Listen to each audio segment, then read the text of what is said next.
Welcome back to Fox College Football, sponsored by Ram Trucks, built to serve.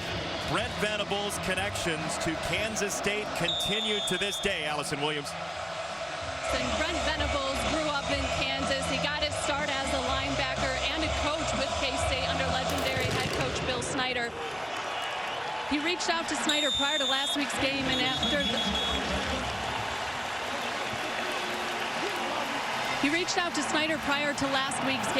the win, Bill Snyder texted him congratulations, and he followed it up with go get number 4, but that would be today against these Wildcats. So Snyder was quick to respond, just not against us.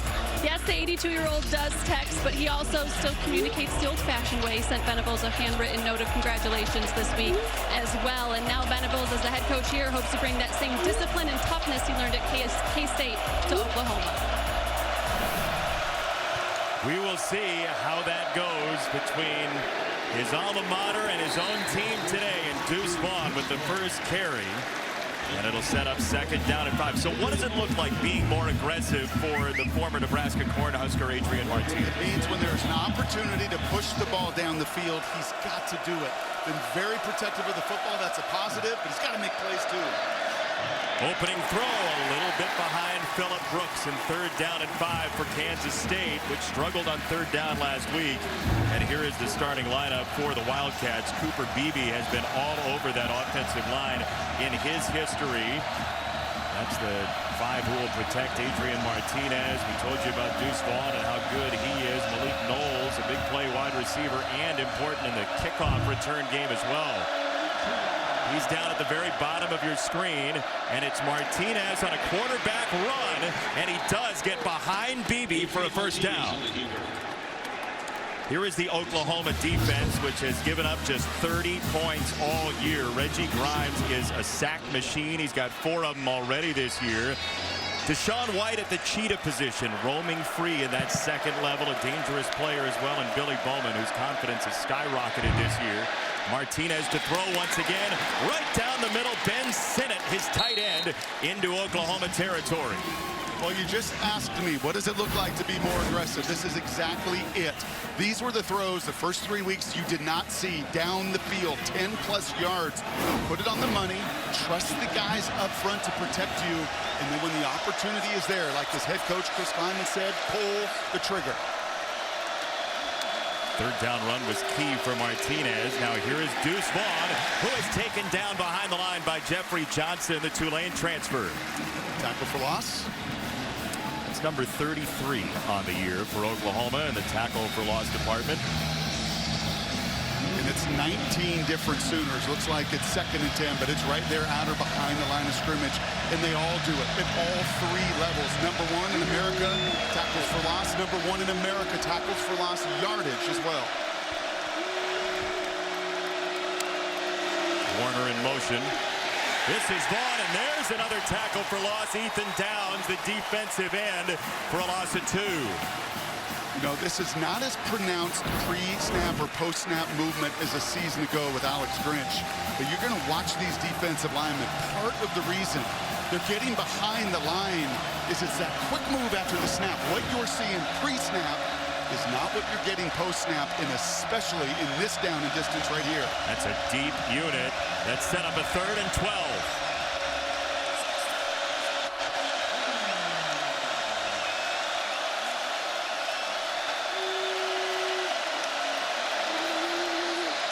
Martinez feels the heat, gets out of the pocket, turns upfield, and Martinez is hit at the 30 and keeps going forward. Let's see where the spot is. He is very close to the line to gain. Aguebu had him in pursuit, couldn't finish him. This is exactly what they wanted from Adrian Martinez. Not only to throw it down the field when it's there, but when it's not, instead of taking a check down, right? Instead of playing conservative, go. Put your body out there. A tremendous athlete that Coach Kleinman's seen him do it in practice, and now he's doing it on the opening drive. We're very happy with his practice reps and hoping to see this type of aggressiveness as he throws on the go. He's got Sinnott again, and Kansas Kansas State wrapping on the door of the red zone. And I think if you were Brent Venables and Ted Roof on the other side, you're sitting here going, who's number 9? Because we watched that tape, right? Over 11,000 total yards. Brent Venables knows it up in Nebraska for Adrian Martinez. Just not been that guy through the first 3 weeks. What an encouraging sign for the Wildcats tonight. Safety blitz coming.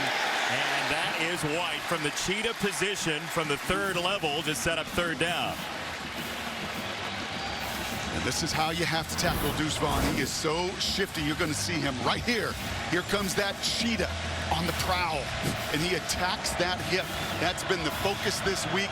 Don't take that guy head on. You've got to leverage him from the side and bring him down.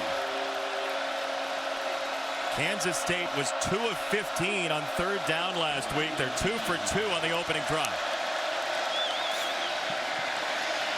It's Martinez to throw. That is behind the line to gain for Warner, who is wrapped up by Davis. Now let's see where that spot is. They're going to spot him for a 1st down. Man, that is a generous spot. Yeah, this is a wonderful job by Warner to come back. You'd expect it, right? His dad, the Hall of Famer, come back to the football. But that's a more than generous spot right there. Under further review. He's got to be short, right? We do have Dean Blandino with us tonight. Mike Pereira was there for Washington State and Oregon. Our referee, Kevin Marr, with the call. Dean, what are you seeing? Yeah, this is a good stop by replay. The forward progress spot after the receiver gains control. When does the defender initiate contact? That's the spot. Line of gain was the 17. Looks like the spot should be a yard back, the 18. A good replay here. It's not where he catches it. It's when he's first contacted. That's that progress spot. Fantastic, Dean. Thank you very much. And you can get frustrated with receivers at times for running short of the sticks. He's 3 yards past the sticks. The reason he catches that short is because Adrian hesitated. He actually looked to the right. If you watch that from the beginning, he's looking to his right, he's looking to his right. He comes back to Warner. If he throws that early, he gives Cade an opportunity to move the chains instead. This will be the first big decision of this game. So if this is short, if it is 4th and 1, and we know Kansas State is very willing to go for it on 4th down, what do you like here? Gosh, I like points. To be honest with you, I mean, that's just my conservative nature. But as Coach Kleiman said, they, like so many in college football, follow the analytics book. All right, so here's the call from Kevin Marr.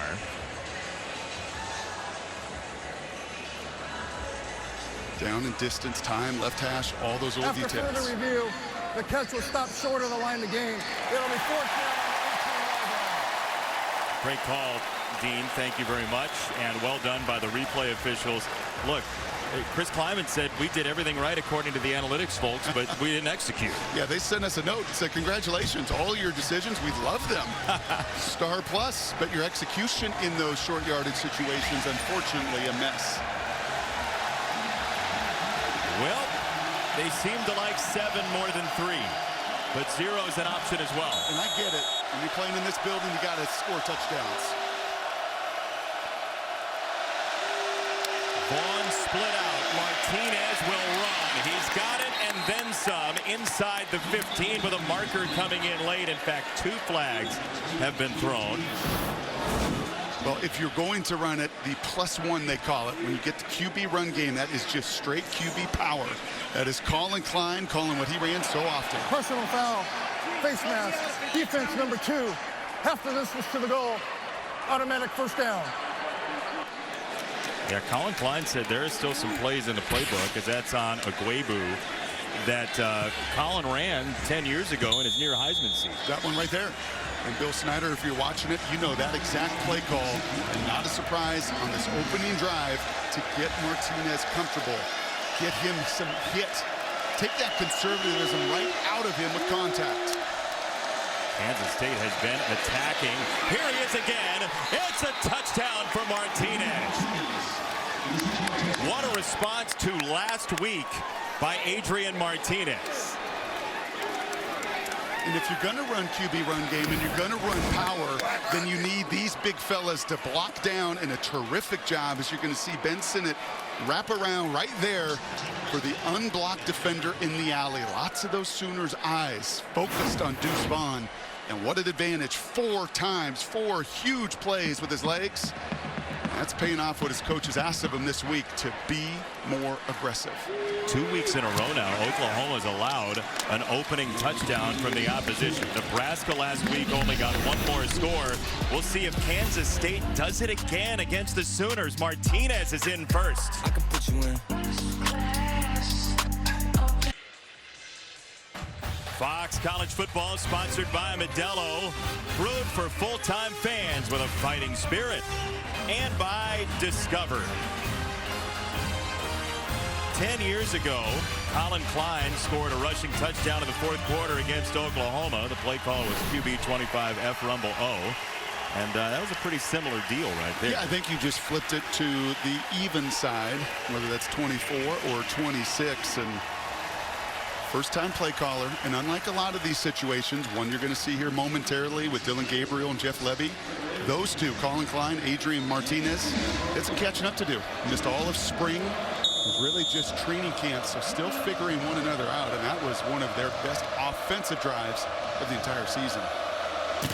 Ty Zentner on the approach. Billy Bowman back to return, and Oklahoma will have it from the 25-yard line behind Dylan Gabriel from Mililani, Hawaii, as so many quarterbacks have been. 61% or so at UCF, and he protects the football as well as just about anybody. Jeff Levy is offensive coordinator in both places, here and there, loves that about him. 7 touchdowns, no picks, facing a secondary that has 7 interceptions this year. Some of the best touch in college football and ball handling as well. He is a magician in their run-pass option game. Eric Gray, the tailback, gets drilled by Eli Huggins, the nose tackle for Kansas State. And here is the offensive line. Chris Murray, who Levy calls an animal at the right guard spot, one of the anchors of the offensive line. Marvin Mims Jr. has been a deep threat his entire time here at Oklahoma. And this opening pass goes to Gray out of the backfield for a Sooner first down against this 3 down front for Kansas State. We've called Huggins, and Udike Uzama has been fantastic rushing the quarterback. Then the linebacker spot, Khalid Duke, they might put him in a couple of tough scenarios tonight as Gray on the catch out of the backfield gets to the 40. And Josh Hayes, who's highlighted, made the stop along with a couple others. He's going to be key in that secondary as well, one and white. The D-line is the strength. The second level is the most vulnerable, and you see Oklahoma attacking it early. Gabriel flowing to the left, and that's dropped by Jalil Farouk. So it's 3rd down for the Sooners.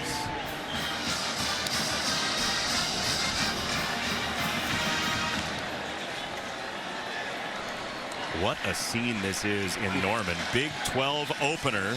And Kansas State has been a major landmine for them.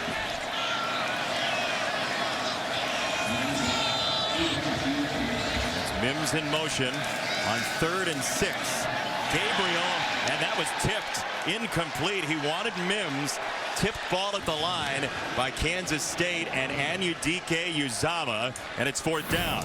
Yeah, not only does he get home quite often, look at Felix battle through 2 guys here. He knows he's not going to get the sack, something he's been so good at over the last 2 seasons, but the awareness to put that big paw up in the air. Dylan's not the biggest guy, just about 5'10", 5'11". Get your hands up. Those are the little details. At Kansas State, why have they been so difficult for the Sooners? Details like that. Brent Venables mentioned to Allison pregame about the special teams for Kansas State and how dangerous they can be. But Oklahoma has its own weapon to avoid that with Michael Turk as that goes through the end zone. And Kansas State will have it from the 20-yard line. For the first time in 9 games last week, Deuce Vaughn was kept under 100 yards. First time in 10 he didn't get into the end zone. He's got the ball for the visiting Wildcats when we come back. Let's take a look at our Ram Power Player, brought to you by Ram Trucks. Built to serve. It's the junior out of Round Rock, Texas, Deuce Vaughn. And I don't know how many players we'll have this year that are 5'8", that we highlight in this capacity, but Deuce gets everything out of his ability. He catches it, he runs it, he blocks it as he did on that opening drive. Just a stud. Deuce Vaughn on this carry. He was so frustrated last week because of the cramps that he had, Deuce Vaughn. He had to come out in portions of the third and fourth quarter. Didn't get to 100 yards. Well, if you just get a body on a body, and that's what we're seeing on this opening drive, that first down run, this group up front last week, they couldn't do that against Tulane. All of the movement last week really got to them. Right now, they are winning at the point of attack.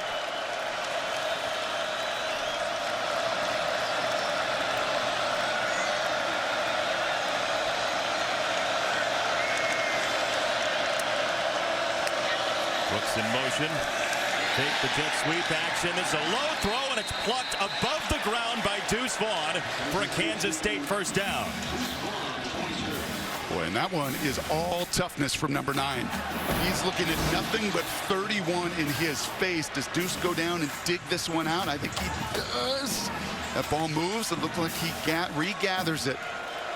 He's underneath it. I think that's a catch. I don't think it ever even hit the ground as Martinez throws again, and he's right on the money.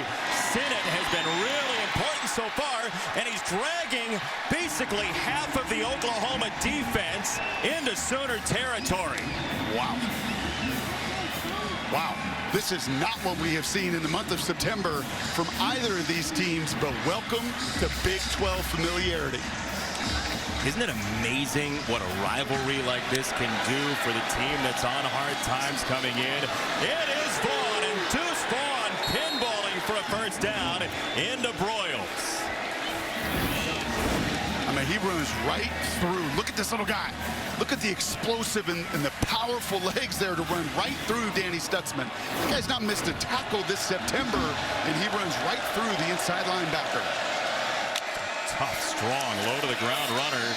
First down, Martinez takes Brooks to the 10, and Brooks wanders out of bounds. First and goal for Kansas State, and this car is humming right now. Holy smokes, this stadium is stunned right now because you've not seen any of this.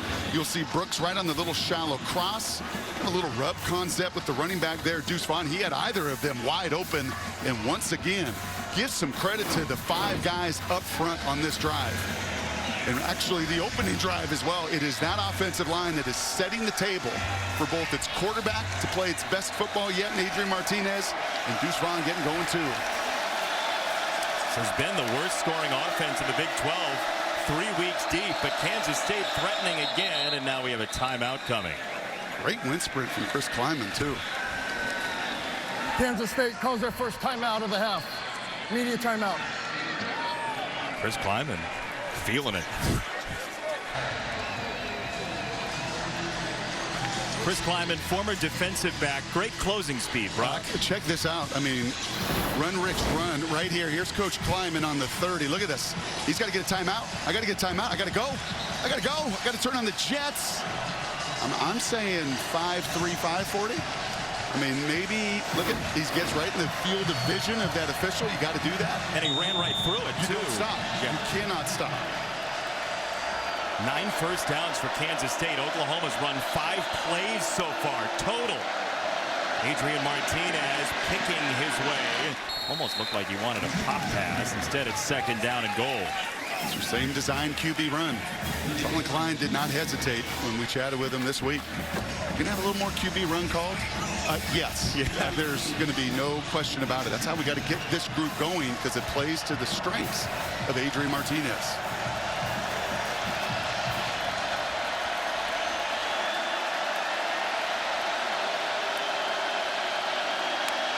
Second and goal. It's a throw, and it's Martinez on target for a touchdown, Kansas State, and Malik Knowles.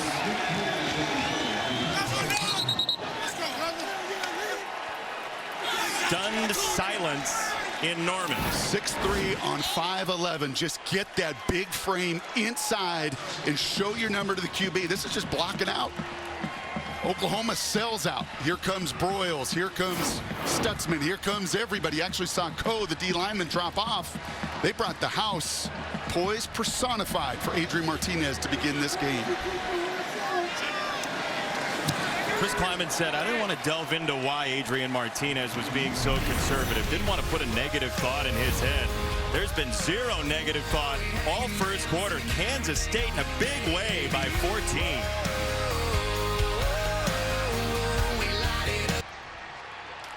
Fox College Football is sponsored by Pacific Life, creating financial security for more than 150 years.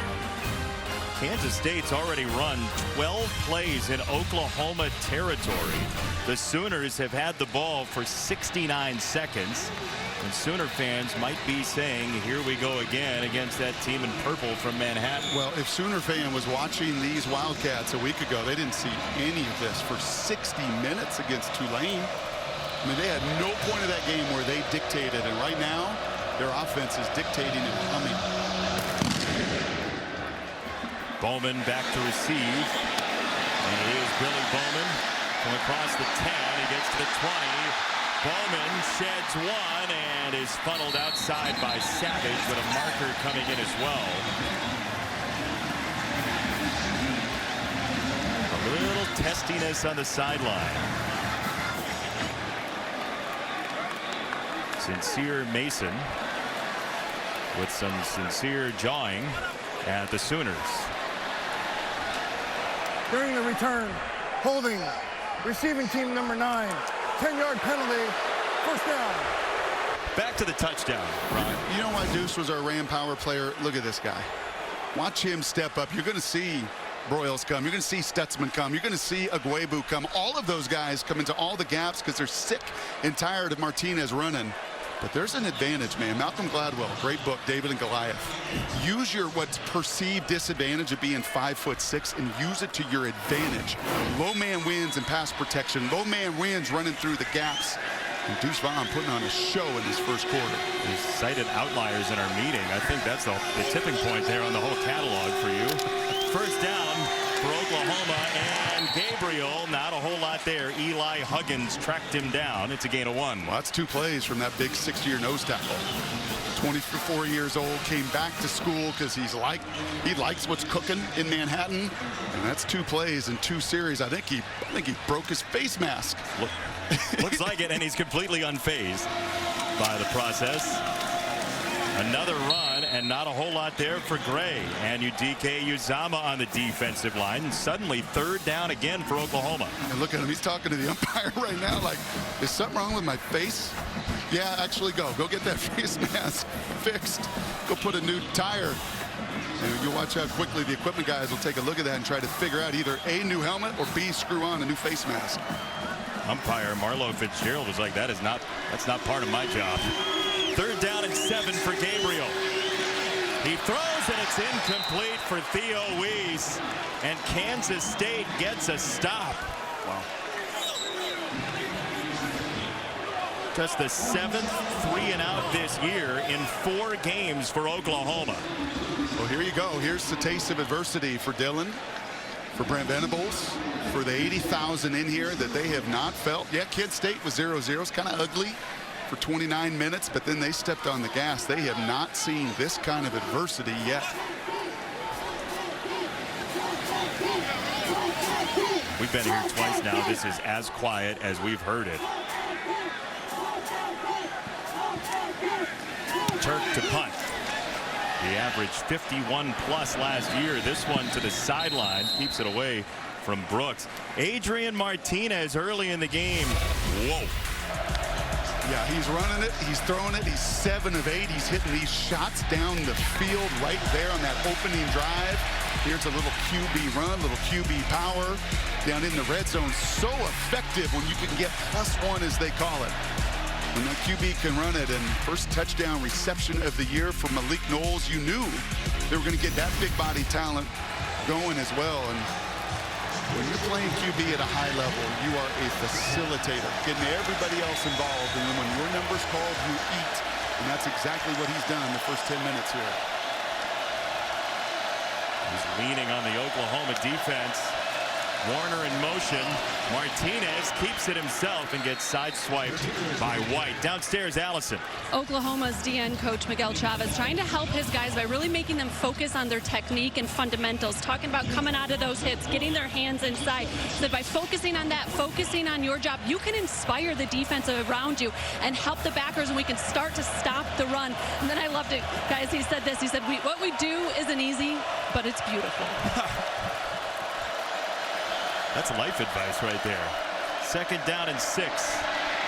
Martinez sees the pressure and heaves it down the field. Jalen Redmond was bearing down on him and breathing on him, and it's 3rd and 6. Well, once again, Oklahoma's answer, not surprisingly, is start to bring some people. When a QB is as comfortable in dictating the way that Adrian is, defensive-minded guys typically bring an extra defender, that time a 5th rusher, get into the face of Martinez, and now this crowd awakes. Pressure here. Discipline here.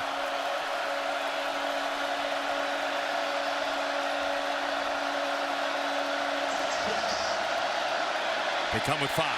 Martinez dumps it off and too short, incomplete for Brooks. Trey Morrison was there on the coverage, and Oklahoma a much-needed stop. And there's the attention to details, a little bit of man coverage, what you're going to expect to get in that bunch. Even if he catches it, that route is going to be short. A much better, to Allison's point, on the details and fundamentals on that possession defensively.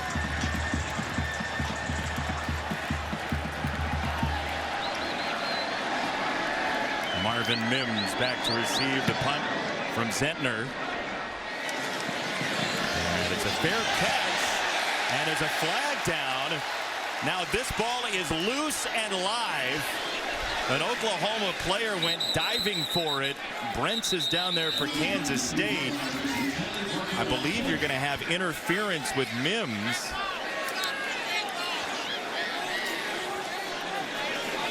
Echo Boydo was close to him first. Oklahoma got on it. That's Kanik, the linebacker, who ended up with the ball.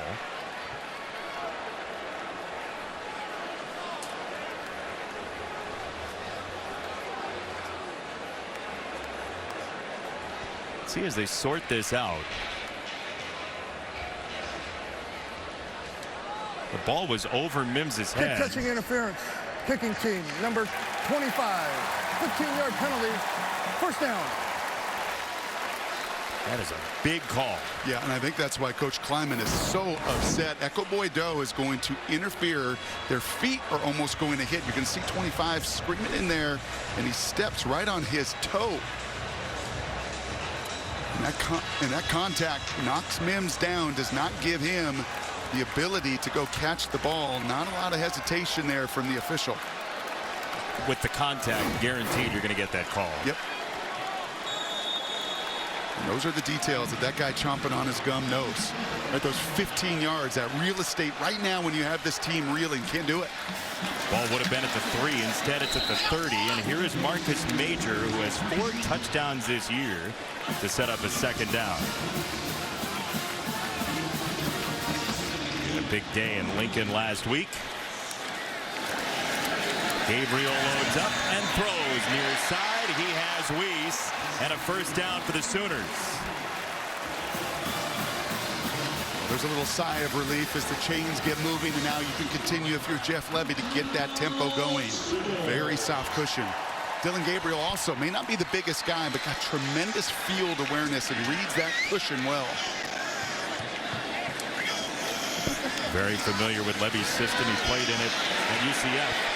Gabriel to throw again. He's got Weiss again.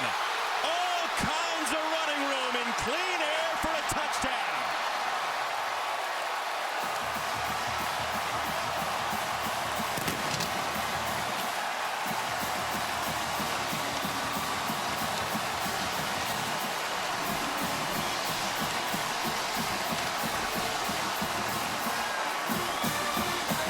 Those new lights got to work out because Weiss came all the way across the field for a Sooners score of 56 yards.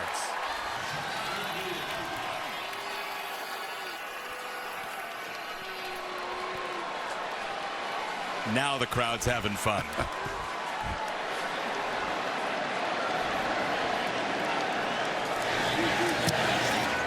Zach Schmidt's extra point is good.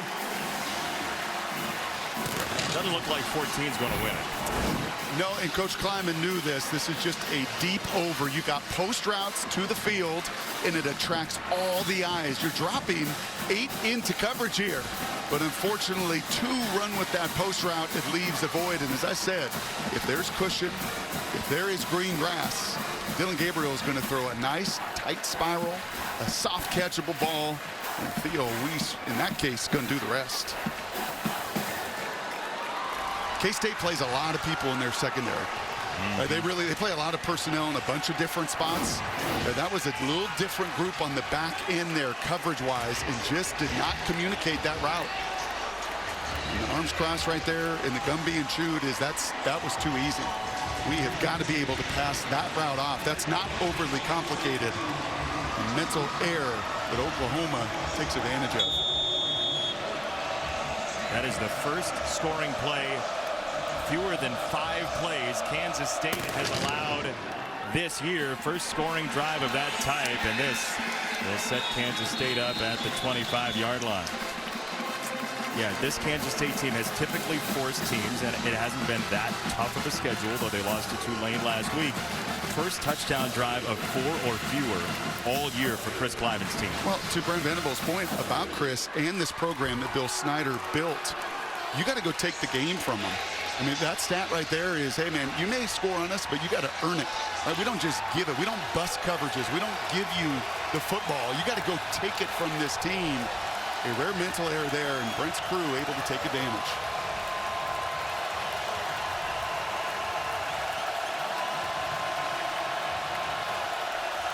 Is that a signal to smile? Vaughn is ripped backward. Man, Isaiah Coe. No, that was a signal to grab whatever you can of Deuce Vaughn, as 94 does right there through penetration.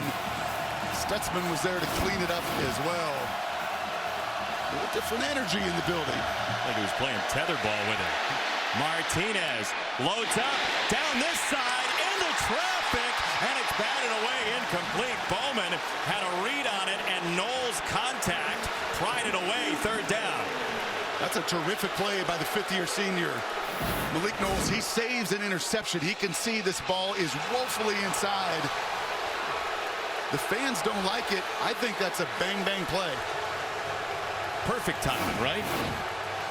That is one heads-up play from a receiver, and a QB's best friend on the other end as Bowman's about ready to pick it.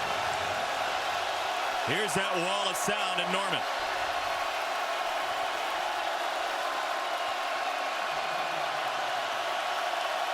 Play clock got down to 0s, and they're going to blow it dead. Jalen Redmond met Martinez, but a delay of game forthcoming. And you see the frustration from his head coach. Delay of game. Offense. 5-yard penalty. 3rd down. Well, part of that delay is because QB O-line have to try to identify. Right, because Oklahoma started to open up the playbook in these 3rd downs. This has been a disastrous situation. I would expect something conservative here because Oklahoma is so hard to figure out in this down and distance.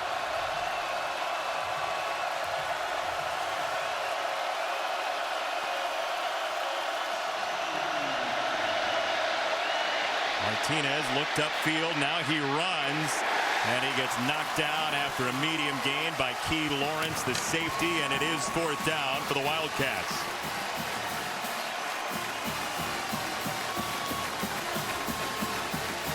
You know, I like that right there. I like that little conversation with Ben Sinnott. What? Just communication. Don't panic. Just tell your guys around you what you want right there. That's experience. It's 40-some starts. Pretty good leadership. Oh, Zentner got hit after he delivered the ball. There is no marker down. It was after he punted the ball, and Mims a fair catch. Zentner wants the flag. He's not getting it. It's well after the punt.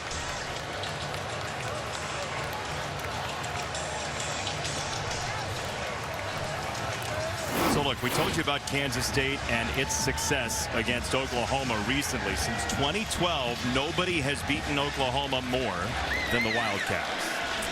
You got to earn it. It's a team that doesn't quit. It's a team that loves the underdog nature of this matchup and of this game.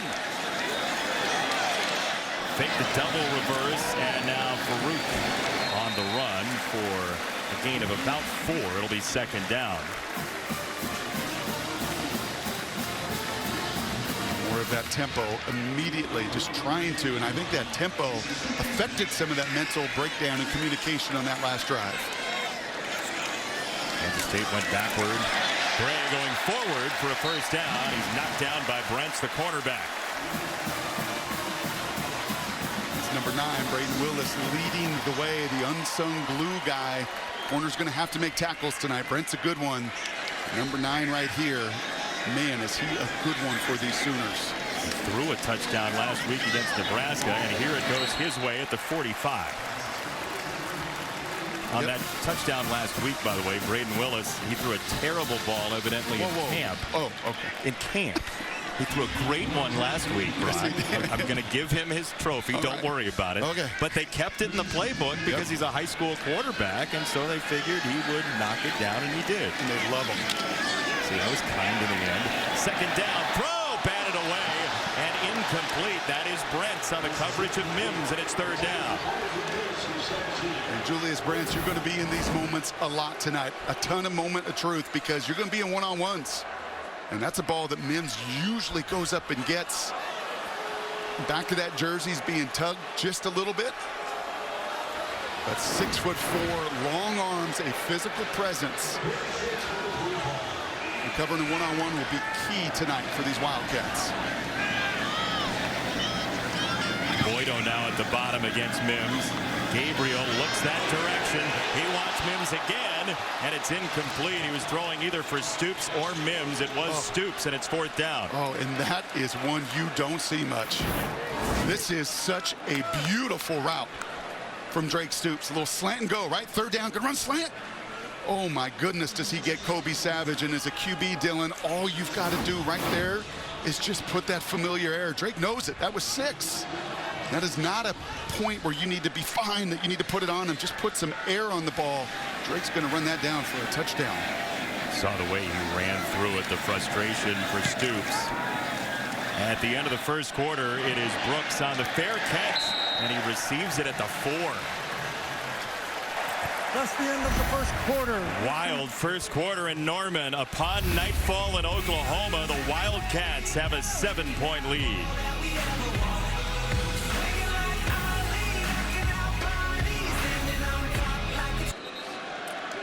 Welcome back to Fox College Football, sponsored by Ram Trucks, built to serve. Bunch of luminaries here for the dedication of the statue of the Selman brothers tonight. Barry Switzer, whose team's finished 3 times #1 in the country when he was coaching here. Keith Jackson, the great tight end from the 1980s, among so many others here tonight. Oklahoma with the miss from Gabriel to Stoops. Kansas State pinned all the way back around the 5 after the fair catch. They turn to Deuce Vaughn, but first whistles to open the second quarter. False start. Offense number 85. Half the distance to the goal. Still first down. Just what you want to get closer to that crimson section behind you. That's Cade Warner. He was coming down to block the safety, right? Just to try to get a hat on a hat. Did a good job of it on the opening drives for Deuce Vaughn and Adrian Martinez. Just an early start there.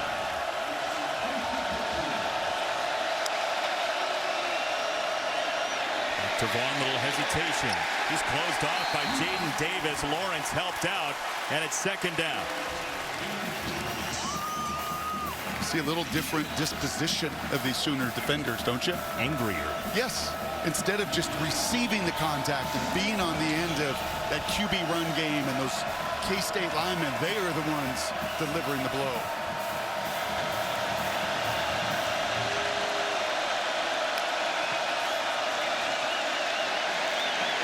Martinez from the end zone has Vaughn.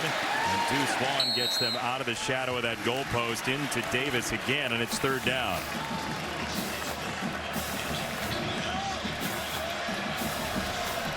It's a good thing it's 3rd and 6, because 3rd and 7 plus, 1 for 19 on the season for Kansas State.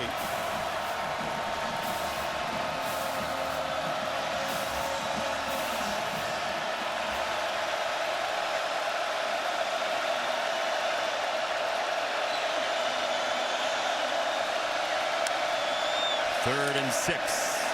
Here comes Davis. Martinez signaling and throwing down the field for Warner, who had it on his mitts, but couldn't finish the catch with White next to him. Wow. That is a corner blitz that's coming at you, and you're going to see it, and Adrian feels it. And now here's the difference. A week ago, he just threw this away. A week ago, he didn't make this play. He didn't throw it down the field and give his guys an opportunity, and that is one. Difficult catch? Absolutely. Is the cheetah right in the grill of Cade Warner? Yes, Deshaun White was, but that's a good sign of giving your guys an opportunity down the field aggressively. 3 catchable passes not brought in by Kansas State so far. Marvin Mims, a fair catch, and that's a good punt by center. Of 54 yards. Allison talked about it earlier, the ties of Brent Venables to Kansas State. From right in the middle of the state, Salina, Kansas, 1989, Salina South High School. We found his yearbook. He's a linebacker at Kansas State after a transfer from Garden City Community College. He was a grad assistant that second year, big job. He was the punt return guy. He built the whole punt coverage situation. Linebacker coach, defensive running game coordinator, and he talked so fondly of his time with Bill Snyder and how fatherly, essentially, adding a word of our own, paraphrasing how fatherly Bill Snyder was to him. And details, details, details. The toss here is Major, and the detail I love the most was Bill Snyder walking around practice with a dictaphone and essentially creating his plan for his coaches the next day. That's right. He'd walk in with page after page of his own notes that he verbalized into that dictaphone. That's right. And actually compared it to Dabo Swinney in that way, that both those two like-minded in that way. Major on the run. It'll be third down and a couple. Interesting area of the field here. An opportunity where you in this down and distance can get man-to-man if you want to be aggressive. Especially with that guy, such a home run hitter, Marvin Mims.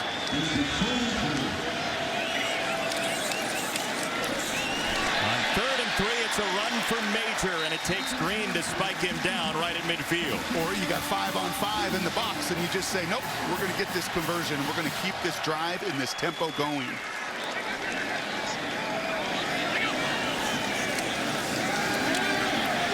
Savage was up at the line. Gabriel, a deep ball right on the money for Mims.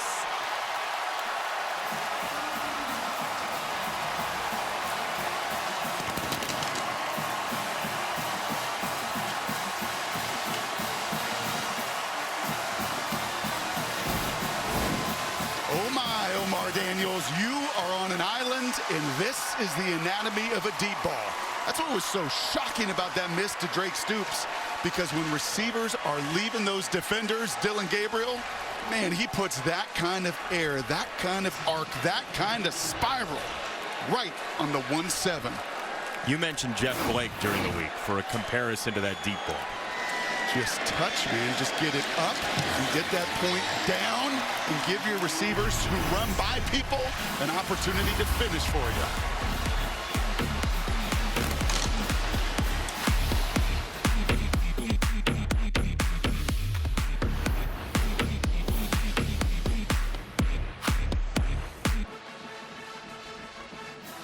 Two scoring drives, a total of 2 minutes for Oklahoma, and downstairs, Allison Williams. You never know how far you can throw it unless you air it out from time to time. That's what Dylan Gabriel told me about throwing the deep ball. It's something he is always focused on having in his skill set, and it's about consistent repetition for him. From a young age, he's been playing ball year in and year out. He's never had any extended time off, so he's always been able to keep his timing and his touch on that deep ball. And he said the key, guys, is to make sure you leave it with plenty of air for those receivers to adjust. Oh, there was a lot of air on that puppy he just threw to Mims. Knowles on the return for Kansas State, and Malik Knowles, who has 3 career kickoff returns for a touchdown, breaks a tackle into Sooner territory. Wow. I call him the college equivalent of Cordero Patterson. Remember Cordero at Tennessee and in the NFL? Just did this, same size, totally just difference makers. You don't normally see 6'3", 200-pound returners, but he's taken 4 of these to the house. He leaves Oklahoma reaching for air, and my goodness gracious, after all that air on that touchdown that Gabriel put on that touchdown pass, sucked a little air out of here, energy out of here with a huge kickoff return. Big play by Schmidt there, the kicker, to get a piece of him and slow him down. Short field for Kansas State. Deuce Vaughn running horizontally. And he runs into White and Graham and Guebu as well.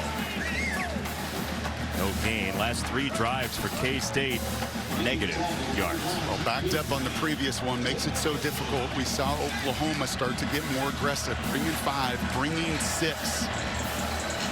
Favorable field position here if you want to be aggressive. This is usually the area of the field between the 40s. Just like Gabriel, you can take a shot. They'll move the tight ends, Wheeler and Sinnott. This is Vaughn picking his way. Deuce Vaughn, man, he just drops the shoulder and drives hard like a tank. And he just hides so patiently. That time behind the all-conference member, Cooper Beebe, the left guard, wraps around, and he has such an ability. Look at him.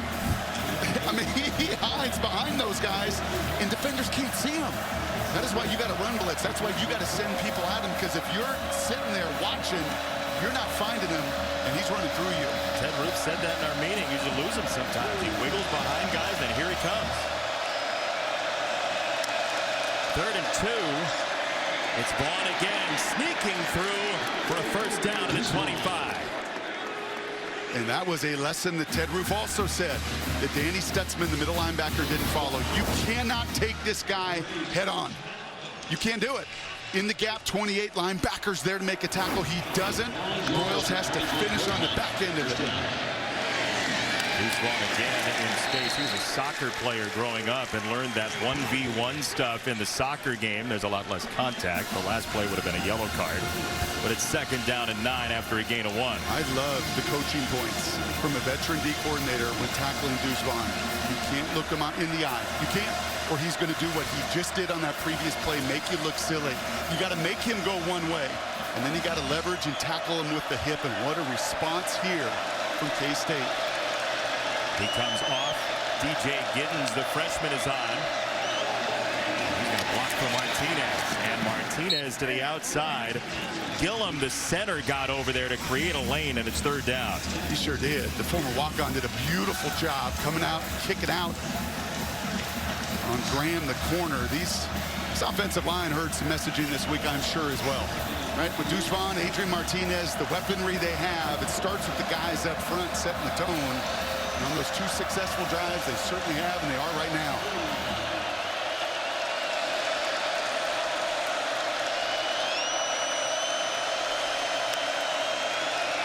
Martinez faked a quick pitch and now tries to rumble forward into Stutzman, and he does have the first down. That's a tough run for Martinez. And that's another design, this time out of empty. So you take some defenders out of there, but it's the same power concept. You're going to pull the guard around, and look at the buddy. That's Panzer. Come on, I got you. I'll carry you to that first down. From the 14, long throw, Martinez to Brooks, who got his way around Bowman. 2nd down for Kansas State. Man, this tape looks totally different than Adrian Martinez last week, doesn't it? He was averaging 115 passing yards a game coming into this game, and about 50 on the ground. I mean, he just played not to lose. Tonight, he's playing fearless. We know he's a tough guy. He played with a broken jaw last year. Vaughn back in on 2nd and 8.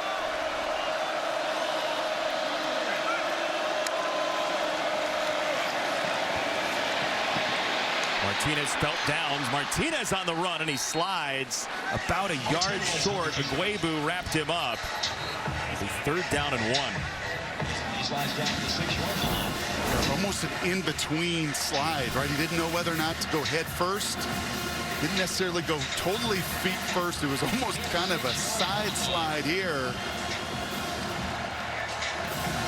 Because of that, sets up the favorable 3rd and short. It's been QB run. I mean, that's what they have done here. It is on a sneak. Did he have the leg drive? It looks like he's short. This is 4th down by about half a yard. Now what? Well, that is a long distance because that was a positive play. He felt the push of the line, fell forward. That was really like almost 2 yards, and now puts it in a much closer situation. Chris Kleiman said measure it, measure it, measure it, and he's not going to get that measurement.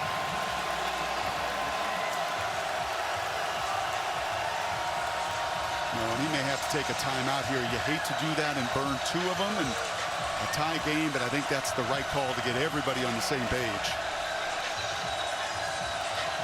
Said you won't measure that one. Why won't you measure it? Then he stopped himself to call a timeout. Then he wore him out again. You're a good lip reader. It's essential to watch sporting events. Tie ball game. 4th and half a yard for Kansas State when we come back.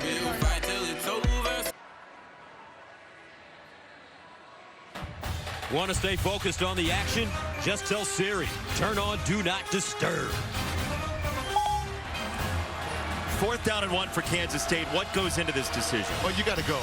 You didn't come here, as Chris Kleiman told us this week, thinking you're going to win this game scoring 20 points. I like the aggressiveness. And speaking of getting rid of scar tissue, 3 4th and 1s a week ago. 4th and 1, 4th and 1, 4th and 2 you didn't get. I like this call. You're going to ask your quarterback to be aggressive. Your play calling has to be too. Here's Martinez. His 12th run of the game is a 1st down plunge. Look at those big bodies. Look at your guard and center, Panzer, BB, Gillum. Look at these 3 right in the middle. You've got to win here. You have to create movement so the QB can feel it. And as a quarterback, that is a learned trait, a learned experience. You feel, kind of like blocking out in basketball, you feel where you can nudge yourself in. If those guys up front do their job, that's gold star effort. 40-plus games at Nebraska will get you that feel for Martinez. 1st down and goal. It's another run, and he cartwheels in. Touchdown.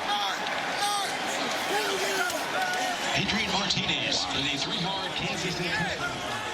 That is a hand plant. Watch the strength and balance of Adrian Martinez right here. Through contact to put that left hand on the ground and go tumble in. That's a running back playing quarterback tonight. And a tremendous coaching adjustment this week to ignite his abilities. You said during the week to me that playing on the road might help him. No question about it. It just takes some of the pressure off. You're the 2-touchdown underdog. You're the one everyone's talking bad about. You're the one the head coach is even asking you to let it rip. So you get to come into this place and quiet him. No better feeling for a quarterback. Saw the half smile crack across his face. But that's about it. That poised face is what we've seen from warm-ups all the way through here, Jason. With determination. Tennant for the extra point, and that's good. Kansas State completely undaunted here in Norman. Once again, a quarterback's confidence skyrocketing in front of us here in Oklahoma.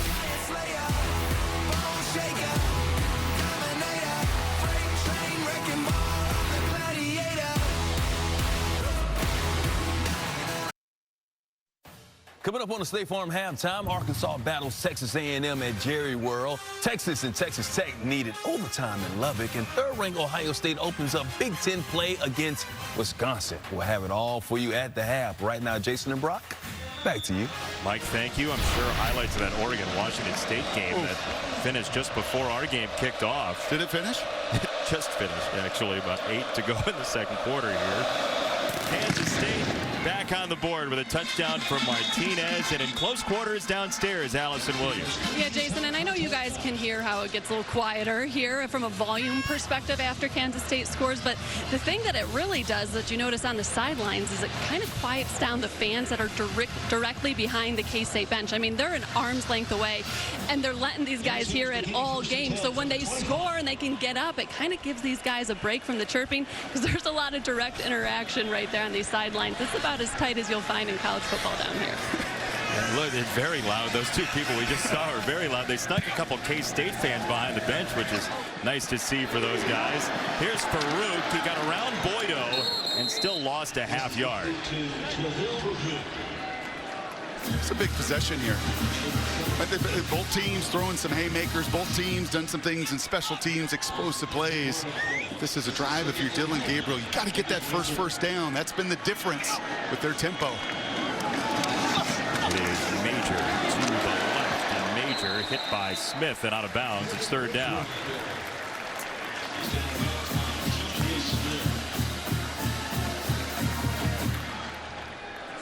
Dylan Gabriel came in 7 touchdowns, no picks. He's got 2 touchdowns and no picks tonight. So good with the football, so good in that mesh. And he's looking at the sidelines right now, and he's looking at this. He's looking at those numbers as the sidelines is. What kind of coverage you're getting here. It looks to be man-to-man. They're getting that tight bunch.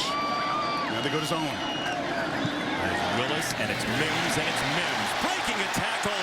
Mims off a block from Farouk into Kansas State territory. Yeah, that is just a flat-out mismatch. That's going to be Mims on the little slant route here on a linebacker, a backup Purnell in the game. And you're just not going to win in space against number 17. I don't know if anybody one-on-one in this conference can cover him in space, but certainly not a backup linebacker. A former safety, but he was caught flat-footed. And it's first down for Oklahoma. Gabriel down the sideline. Let him rip, and Farouk undercut inside the 25 by Boydo. Once again, you're just in space picking on linebackers. It's what this scheme likes to do. And that time, Austin Moore is trying to come up into the flat. The wheel goes right behind him, as does that whistling spiral.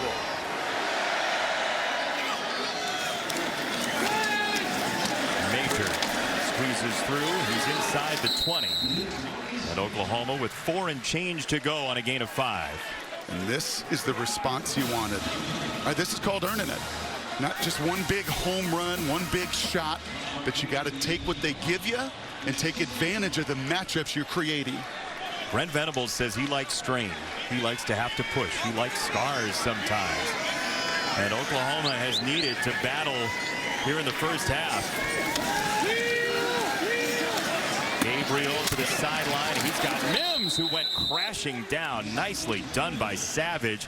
A big hitter that Joe Klanderman loves, their defensive coordinator. Oh, these safeties will come up and hit you. And that's part of the reason they went to this scheme. Easier to find guys at that third level that'll come down and finish and hit. 3rd and 2. It is Gray through the car wash for a yard. Jalen Pickle crashed into him, and it's 4th down and 1. No question what you're going to do here.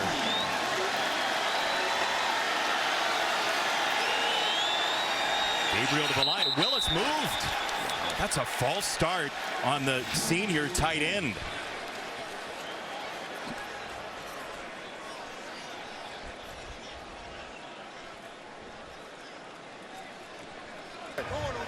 False start. Offense number 9. 5-yard penalty. Still 4th down. Yeah, it was Willis. It was obvious, but Willis flinches because big right tackle Wanye Morris actually flinches first.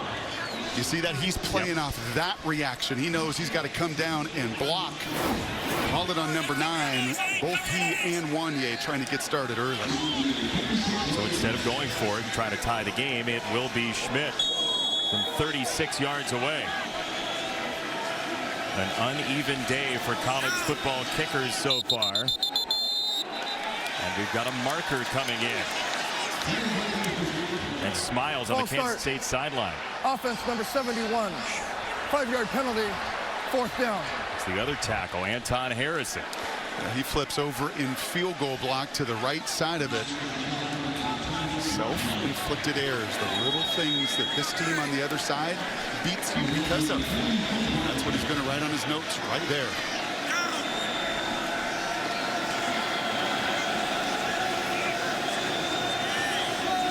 .41 yards from the hash mark for Schmidt.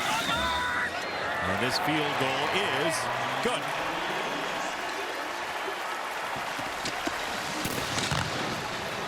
You get half the light display for the field goal than you got for the touchdown, but they still want to use them. It has been a rather crazy train so far in the first half here in Norman, 21-17. Fox College Football is sponsored by Geico. Switch today and see all the ways you could save. And by Cadillac. Be iconic. The Selman brothers from Eufaula, Oklahoma. Tremendous family. One of the first families of Oklahoma football, came essentially from nothing as you read about their story and became just this juggernaut family. All-Americans, all three of them getting their statue here in Norman. That is incredible. All-American, All-American, All-American, one family. Building such a foundation, and what an honor to have all three of them represented with those statues. Oklahoma does history just about as well as anybody around the country. Statues and posters and everything that goes along with it. Next week, start Saturday strong with Big Noon Saturday on Fox off in Iowa City. 4th-ranked Michigan against the Iowa Hawkeyes. It all starts with Big Noon kickoff live from there in Iowa City, 10 a.m. Eastern time. And then the Michigan Wolverines on the road. They've had trouble there night side before. Can they do it during the day after they ran into a little bit of a Maryland buzzsaw for a while today? No question about it. Look at that focus on the rush game.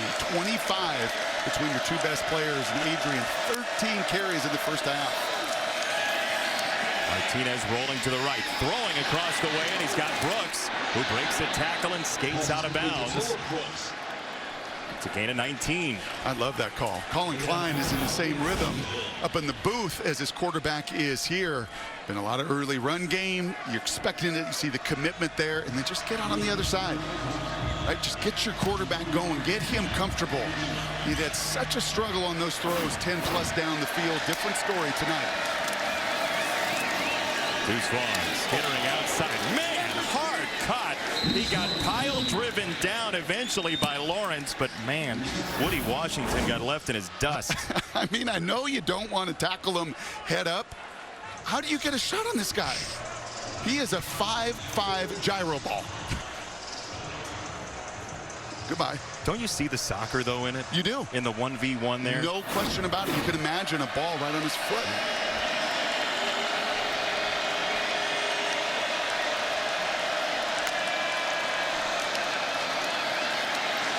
Martinez climbing the pocket, feels the pressure from behind. It was White. Martinez got a block from Warner and finds his way out of bounds. Stutzman got in there, but didn't really have a chance at him, and it's second down. And I know this sounds very redundant, but these were the plays you were not seeing through the first 3 weeks. They were in practice. Chris Kleiman said, hey, listen, we saw it all August. Adrian can go, he can run, he can make plays. So to finally let the horse out of the stable tonight, been awesome. That is on target for a first down to Knowles. I love watching Deuce Vaughn getting ready to pass block, by the way. He is looking for somebody to connect with. To hunt up. Played with some amazing ones. Edgerrin James was that way. Any Miami Hurricane, Clinton Portis, they love to run. Really? But they love even more to do exactly what you just said. Hunt up those blitzers. Oh, you think you're going to come lay out our quarterback? I'm going to sneak behind the guard or tackle, and then I'm going to deliver the blow. You're right. That time, even the linebacker that was coming said, nah, I'm good. Just an exceptional talent who stayed at K-State to build something here. Martinez had downs coming after him, and it's incomplete. Second down. Downstairs, Allison. I'm with you guys. Vaughn is so fun to watch in pass protection. And when I talked to Adrian Martinez about his running back during the week, that was one of the first things he brought up. He said he takes so much pride as a blocker. And you watch him at field level, and you can see he is so undersized. I mean, he's given up 50, 60 pounds to these linebackers, and he still meets them head on. It's just awesome to watch. Low man wins, and he is low to the ground. The C loves it. Second down. On the run, right up the zipper, taking contact and whirling for a first down. Well, this is what you were not seeing in the first 3 weeks. I mean, watch him. He hides behind everybody, but you were not seeing these Oklahoma defenders driven backwards. #1 in the country in tackles for loss, and they are the ones going the other way. After 22, he's crushed by Bowman, and it's second down coming up. My gosh, he just hides once again. It's hide and seek. I hate to play that guy in hide and seek, too. Can't find him. He's just hid right behind Cooper Beebe. He's done this a half dozen times. And do you know how much patience and arrogance athletically it takes to do that with bodies flying all around you? Incredible. He has said before he can feel defenders coming upon him. He just senses where they are. It is Vaughn, and that was too hot to handle.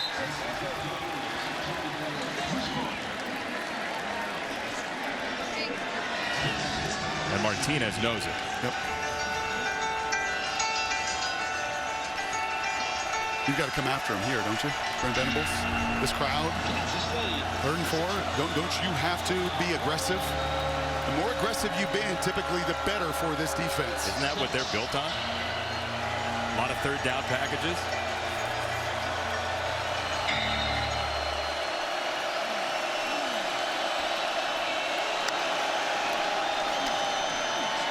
They feed Vaughn, and Deuce Vaughn has just a couple of yards.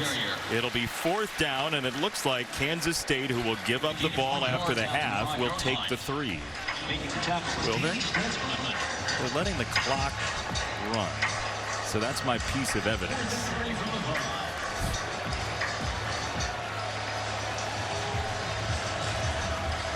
You still skeptical? No, but that was a pretty conservative call, to be honest with you. Yep. Especially considering what Kleiman told us about not winning here 20-17, 20-14. Kansas State has called their final timeout of the half. 30-second timeout. And Oklahoma takes that as a win. Let's take a look at our Pacific Life game summary, sponsored by Pacific Life, creating financial security for more than 150 years. Adrian Martinez was averaging 115 passing yards a game. The rushing we've documented, I think, fairly well throughout. Time of possession, not a surprise. Oklahoma has not had the ball much this season. As a matter, they've made so many big plays. What's not in there, some of the hidden yards in the special teams phase, both punting for Oklahoma and kickoff returning, obviously, with Knowles. Flipped the field that last time. Coming up at the half, stay tuned for Mike Hill, Emmanuel Acho, Chris Peterson in the State Farm halftime show. There you see the stories they'll be covering. And Kansas State's upset bid is on the docket as well. Tennant from 23. And Kansas State has a 7-point lead on the road in Norman at halftime. Tell you what, this series has been tough for the Sooners in a big way. To the studio and Mike Hill and the guys. State Farm halftime report.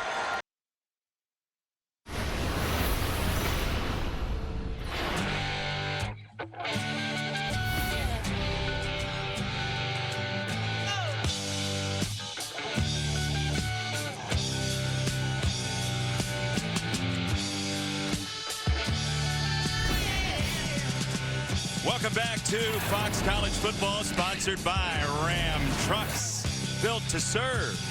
Time now for a team comparison, sponsored by Modelo. Root for full-time fans with a fighting spirit. Tell you what, Kansas State, 30 rush attempts combined from Deuce Vaughn and their quarterback, Adrian Martinez. Jason Benetti, Brock Heward, Allison Williams. Did you have 24 points in the first half for Kansas State? No, they had 10 last week against Tulane, so I absolutely did not. But time now for our second half connection, sponsored by AT&T Business. AT&T 5G, fast, reliable, secure. And it was the run game that was both of those things. It was QB run right from the start. I love that plan from Colin Klein. 4 rushes on that opening drive, many of them designed QB calls. Adrian was part running back, part receiver, and man, was Deuce Vaughn putting on a show. He just likes playing against these guys. He loves running up the middle. He loves catching it. He loves blocking. I don't know what it is about these two teams, Jason, because there's different names on the back of the jersey. But when these two teams get together, just stylistically, we get great entertainment like this. We really do. Kansas State has come back from double-figure deficits a couple of times recently to beat Oklahoma. They're going to try to hold off the Sooners in this second half. And downstairs to Allison Williams. Brent Venables will tell you the opening drive of the second half is the most important of the ballgame, but he didn't want to talk about that tonight and his offense because he was so frustrated with the way his defense played. He said our leverage was terrible, our tackling was terrible. It was all wrong in the first half. He said we have to get our physicality and our attitude right here in the second half. What does he mean by leverage, Brock? Yeah, he just means their eyes, right? Their eyes and their leverage, how they're going to contain the run game, how they're going to play Deuce Vaughn. They know, right? They talked about it. Got to make him go one way. Can't tackle him head up. Gray on the run. Eric Gray's best run. He hurdles and gets knocked down by Hayes after a gain of 11. I kind of wish I could have been in that locker room. You do? Yes. Yeah, how much spit was flying. Yeah, there's some brimstone there. Brent Venables, an intense customer, and they are running like it right out of the break. Hayes again had to wrangle Gray. Well, look at the big right guard here. Chris Murray, look at the push. Eli Huggins in that first half at times took plays over. You know, he made some plays. He changed the line of scrimmage. That time, Chris Murray says, Big Eli. I'm going to get a piece of you, and there's a piece of sod in Mr. Gray's helmet. Replace your divots. Anton Harrison is coming off.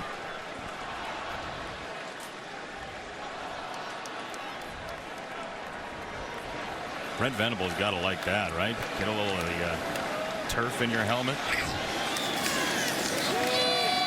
First down run again. Gray going parallel this time, and he is doused. Hayes got him by the leg. Brent completed the play.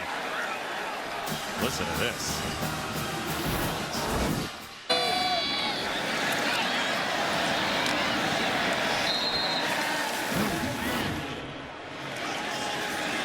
Dylan Gabriel to throw on the check down. He has Gray whirling and breaking 2 tackles.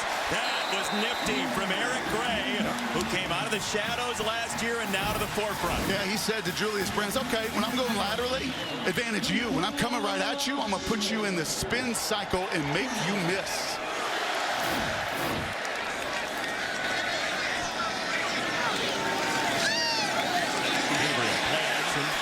Giving some ground, and he whistles it out to Gray with a marker down, and Gray will slow to start, and he's out of bounds. We'll see what the flag is. Yeah, that's going to be a hold on Felix and Udike Uzama. Holding offense number 56. 10-yard penalty. First down. We talked about Chris Murray on that opening run drive. He's an awesome guard, super physical, but this is a difficult matchup. He's pulling around in this protection scheme in a one-on-one with the best pass rusher, and he just gets too high. He's got to hit those hand placement down. You start reaching around the neck, you throw people to the ground. That Mauler loves to mix it up in a phone booth. Out in space there, a pretty critical penalty. On the Big 12 Defensive Lineman of the Year last year. And Udike Uzama. 1st and 20. Farouk switching back on the snap. And Farouk gets some of the penalty yardage back. I like this opening drive. You do? I do, because the defensive coordinator, there's no question Jeff Levy heard that same messaging. And what have they done? Come out, run, run, run. There's Jeff right in the middle. He is a run-first guy. There is another run. He's not afraid to call the same play if it's working, but Oklahoma just hasn't run very many plays so far tonight. Nope, they've hit a couple home runs, which is what they do. It's run and then take those shots down the field. That almost felt like a call you make. And maybe this one too. Make it 4-down territory. Major in motion. He's got the catch, and he's tracked down over on the sideline. Harrison's over there defending his guy. Mott, the defensive lineman for K-State. Willis comes out showing a bicep.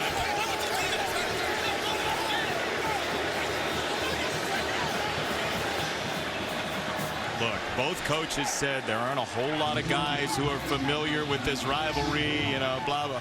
Yeah, they feel it. Oh, they know. They feel it. There's no question. And Willis drove Mott into the boundary, that tight boundary where there's not room for Allison to get behind the teams. Tempers flare, but I like no calls. Right, let these guys play. Sort it out. No penalties.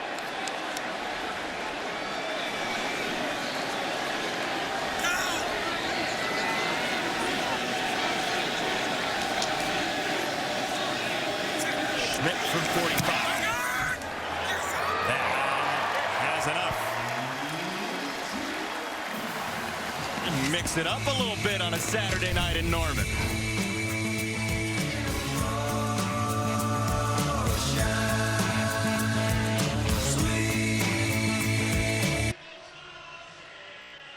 Fox College Football is sponsored by Honda, the power of dreams. And by Hampton by Hilton.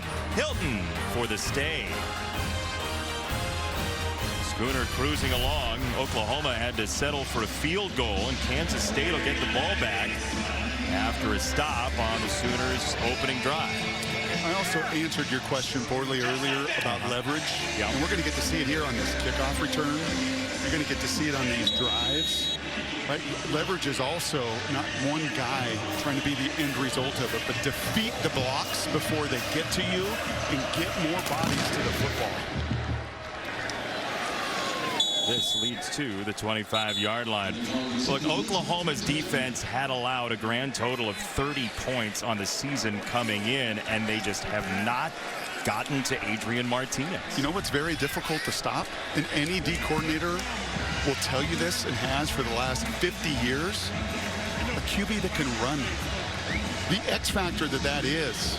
They felt it a little bit with Kent State, but nothing like the called run game tonight that they have faced. The +1 in the run game that comes with a quarterback like Adrian Martinez willing to run it between the tackles. Brooks in motion. And it's Martinez keeping for a yard, and that's it. 2nd and 9. Why is that so difficult? Because you gain an extra blocker, right? The defenses love to put more guys around the line of scrimmage, that extra defender, be it a safety or be it from a front or a stunt, to gain an extra hat, to gain an extra number. When you've got a QB running it, those numbers become even, which means if you get sticky on your blocks, you create opportunities as the Wildcats have for Vaughn and Martinez. 2nd and 9, that's batted in the air. Vaughn let it go to the ground. Jalen Redmond swatted it, and it's 3rd down and 9.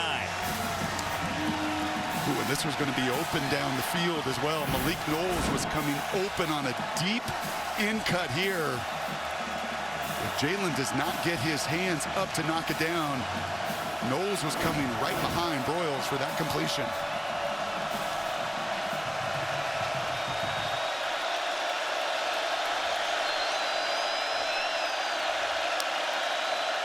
They've mostly succeeded running it on 3rd down. This is Martinez flushed out of the pocket, throwing across his body for Knowles. How good is that? Crowd is erupting. 3rd down. Haven't been good on it over this season, and especially last week. Eyes downfield, eyes downfield, eyes downfield. No, right where that line of scrimmage is. A play like that, he's not made all of September, and in a moment when the stadium's erupting, Martinez delivers. Trouble for the offensive line. Cooper Beebe is down for the Wildcats, their guard. Fox College Football is sponsored by Wendy's Pretzel Bacon Pub Cheeseburger. It's back. And by Allstate, reminding you that football season is mayhem. Most recent national title for Oklahoma, 2000. They hope they have a college football playoff team this year, but Kansas State has this funny way of getting in the way. because they don't give you anything. Brent Venables knows it. He coached there for a bunch of years. On how the foundation of this program is built. No sacks tonight, just 2 tackles for loss. And not a takeaway yet for these Sooners. After the conversion to Knowles, Deuce Vaughn taking his time. Danny Stutzman embraced him down on a gain of 1, and downstairs to Allison. Well, I talked to Chris Kleiman about the night his quarterback has had so far, and he said with the biggest smile, I am just so proud of Adrian Martinez. We asked him to be aggressive. We asked him to go out there and cut it loose, and he has. He's such a good football player, but now he's finally putting it on display for everybody to see. And you know that, guys, that decision to go for it on 4th and 1 midway through the second, I thought it was interesting. He said part of it was an opportunity to take this crowd out of the game. Wow, thinking about the crowd. That's good stuff, Allison. Martinez play action. He sets to launch down the field into double coverage, and it's knocked away. Deshaun White on Warner, and it's 3rd down and 9. Boy, we have seen this a couple times, and you see Cade right there. These were the shots not coming his way this season. That's the cheetah right in his grill. I mean, you can't cover it any better. And it's a distraction drill. I mean, it's so hard for those receivers to play through that contact. But Martinez, once again, giving his buddies on the other end an opportunity.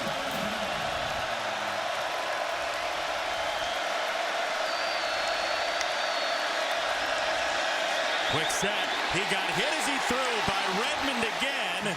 And that pass is incomplete. Jalen Redmond has absolutely doused play after play.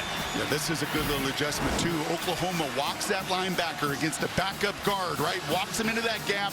He bounces around. That frees up Redmond to take that shot on the quarterback and create the errant throw.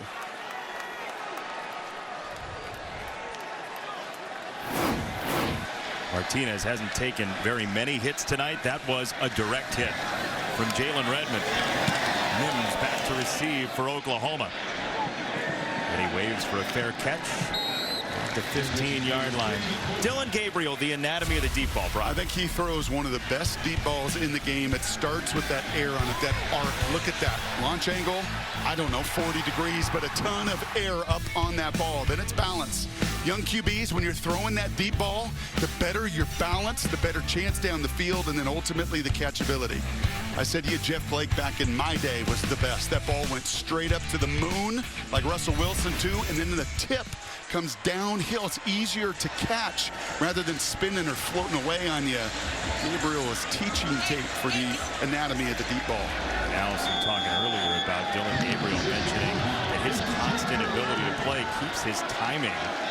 The only injury we've seen him have was that clavicle last year at UCF.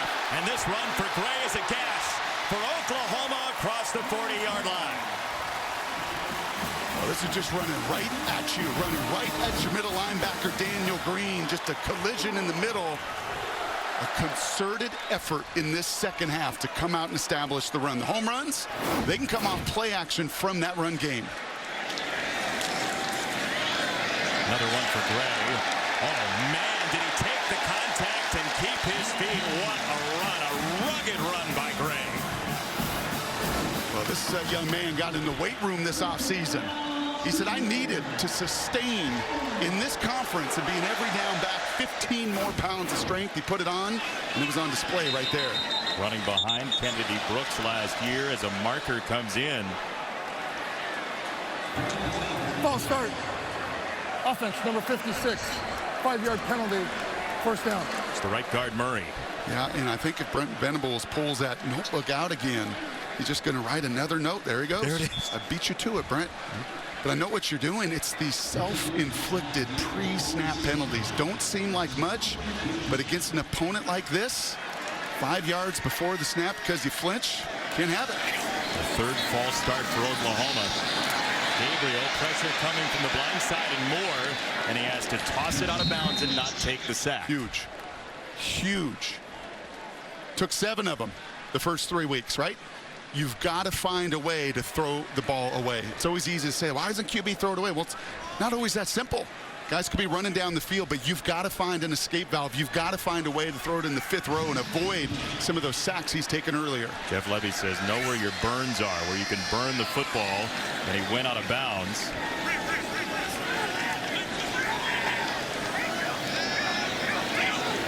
Second down, 15.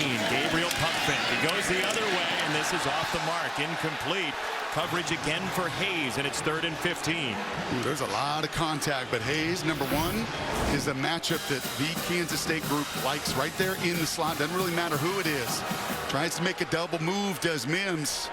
And Josh Hayes, playing his 59th game of college football, says, yep, I've seen that one before. The staff recruited him at North Dakota State. He played there, then transferred to Virginia, and now here at Kansas State. 3rd and 15. Gabriel drops it off for Major, who gets a bunch of it back. So now 4th down and about 5 here. What are you thinking? How does Brent Venables feel his defense is playing and going to respond? Because to me, I think this dictates the call. I think he likes the effort, the energy, the leveraging here to begin the second half, and this is go zone. He's talked about incentivizing his coaches. He's talked about keeping the flow going, and now 4th and 5. They will go. Stoops comes in that slot. They are Stoopsing with the substitution. 4th and 5. They didn't get it off. No, they did not. Wow. And what caught him was the late substitution. Delay game. Offense. 5-yard penalty. 4th down. And once again, pull the notepad out because that was a pre-snap penalty. It was a late substitution and tremendous gamesmanship by K-State. They make the sub, and what does K-State do? They're going to run their biggest, slowest guy on the field to take as long as possible, and they can take as long as if you substitute that late. Savvy gamesmanship. Brock, that's 7 penalties accepted against Oklahoma in the game. Turks punt. He's put one through the end zone. This one ends up in the end zone again. Kansas State gets it back, trying to pull off a huge upset. Let's take a look at Built for Success, presented by Rocket Mortgage. For the playbook on home loans, Rocket can. 4-time head coach, national champion at FCS level, North Dakota State. Chris Kleiman, his 4th season at Kansas State, 22-17. He brought a lot of his staff with him. Some guys from North Dakota State have played for him here as well. And man, they have done a fantastic job against Oklahoma, specifically in his time. And a 3-time all-conference player himself at Northern Iowa. Defensive back. He's reminiscing about an interception against Kansas State he had. Back to that substitution situation. These are the details, and this is coaching, and you're going to see it right up here at the top. Okay, Oklahoma is going to sub. And once they make this decision with 20 seconds on the play clock to sub right there, look at the top up here. You're going to see these coaches say, D lineman, jog out there. Take your time. Slow down. Take your time. And it led to the delay of game that turned into the end of the drive. And Deuce Vaughn. There are some Kansas State people here yelling Deuce, by the way. Yep. And by the way, just to play that out, as K-State goes a little bit of tempo here, that D lineman is not required to sprint to the field. He jogs onto the field, takes time on the play clock. That is heads-up coaching. Martinez, that was tipped. It's incomplete, and it's 2nd down. Martinez had a look down the seam. Stutzman. Yeah, Danny Stutzman, the linebacker. Got the hand up. Our day in college football started with a Michigan win. We'll see Michigan, Iowa coming up next Saturday. But first, Oklahoma on the ropes. Can you get Deuce Vaughn the ball in space? I think that'll be critical here in the second half. Martinez climbing the pocket, throws it out wide. R.J. Garcia, the freshman, takes himself out of bounds, and it's 3rd down and a couple. I think that's about the 5th time, Jason, you've appropriately said steps up. Steps up into the heat of the fire. Young quarterbacks, they want to flush, especially ones that can run. When you can step up into the pocket, advantage offense. Great climbing the pocket tonight. Deuce Vaughn got around the first touch from Downs, and it's first down Kansas State. Is that what I'm hearing in the crowd? It's a Deuce chant from the road team. Well, look at the road graders here on the left side right there. Bam! That is KT Leviston on, once again, a run blitzing Stutzman. Vaughn just picked up the blitz again to free it up for Martinez, and it's Knowles inside the 30-yard line. What a hit by Vaughn. Yeah, they all cheer for him when he gets the carries. Harder to see this. Boom! What a pain in the butt for a defender. Then he engaged him again, Brock. Yes. What a pain to try to tackle, and then you're going to pass block, and now maybe even an opportunity to spread out and catch it. Actually, he's off, and Giddens his replacement in. He needs a break. Goes for a play. Giddens into the backfield.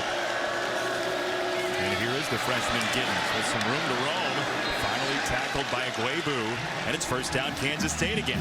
Wow, they have got this Oklahoma front on their heels. A double team on the nose tackle, Jeffrey Johnson. 3 down when Oklahoma goes to it. They run right downhill. Sheer toughness for Kansas State. That's going nowhere. Second down and 9 because of Deshaun White.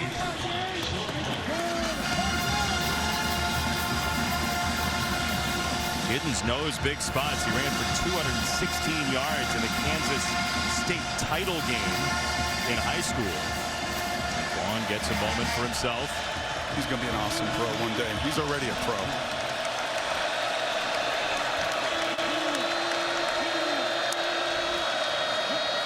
Martinez scanning and running, and he is cut down by Jalen Redmond again. Well, it was Jalen Redmond, but finally Jeffrey Johnson, the nose tackle, defeated a block. I'll say it again. If you want to tackle well, if you're going to leverage, the guys up front have got to defeat blocks. The big fella does there and sets up a 3rd and 8.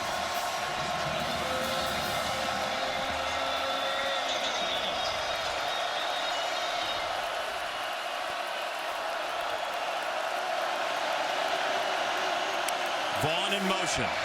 Fake it to him. Over the top. Tipped away. Incomplete. Billy Bowman got the hand in. He wanted Wheeler, and it's 4th down. Boy, that is so good from Bowman. Oh, my gosh. You're going to watch him fly from the back of the end zone here. He sees the route in front of him, and then to not go through the defender. Do you know how hard that is in that moment of truth? To not go through the defender, but be elusive and athletic enough to knock it away. That saves 6 points. He's played football since age 4, Billy Bowman. Tremendously instinctive play, and the field goal is good for 10. And each team holding the line a little bit more here in the second half. 7-point game. Kansas State, since Oklahoma's last national championship, has flipped the Sooners season more times than Sooners fans would like, and Chris Kleiman has a couple of those wins in 19 and 20 for Kansas State. Half of the program's huge wins have come against Oklahoma. Why? They don't make mistakes. They don't hurt themselves, right? No turnovers tonight. Right, it's been Oklahoma pre-snap, a bunch of penalties that have set them back. So good on special teams. Got to do all the little things right. Marker comes in. That ball might have sailed out of bounds before it found its way to the end zone. Kicking team. Ball will be placed at the front. Tomorrow, huge NFL doubleheader on Fox. Lamar Jackson and the Ravens take on the Patriots and other regional action. Then, America's Game of the Week. Aaron Rodgers, Tom Brady. I don't have to say any more than that. You have to watch. It kicks off tomorrow, 1 Eastern on Fox. Check your local listings for the games in your area. But who is Tom throwing to? Not Mike Evans. No Godwin either. Now, that will be an interesting one, and Aaron's trying to learn his young receivers, just like this guy is as well. Big drive here for Dillon Gabriel. Gabriel to throw to the sideline. Farouk was just stapled to the coverage man Brents, and somehow that got through. Oklahoma just hasn't seen the football a whole lot, and that, as you said, has been a theme to this season. Well, it has, but they made so many enormous home run hitting plays to offset that. Eric Gray again in space and again spinning through Cheatham for a first down. This is enough's enough here for Metoyer. He's like, okay, I'm sick and tired of this. All right, I'm going to just toss you to the ground and Udike Uzama and create some space here. Now sustain a drive. It's been the negative plays. The penalties have really been the only things that have been drive killers for Oklahoma here in the second half. 7 penalties, 3 false starts for the Sooners. Mims in motion. Hard cut the other way. Gabriel throws it to the 30-yard line.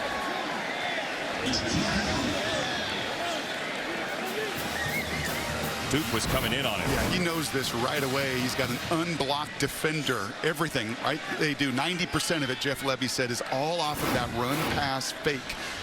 By that time, he knew there was no faking the blitzing Duke, who drills him in the back just as he throws it away.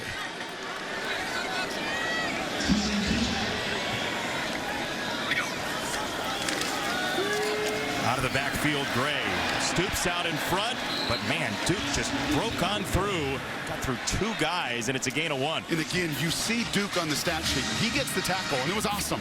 But it was Josh Hayes, #1, who took on 2 blockers. He's the one that defeats the block, right? That block destruction. He sets it up so Duke can go and finish it. Heads up play from the 190-pound safety Hayes. Kansas State loves Josh Hayes, how good he was as a freshman in the FCS title game.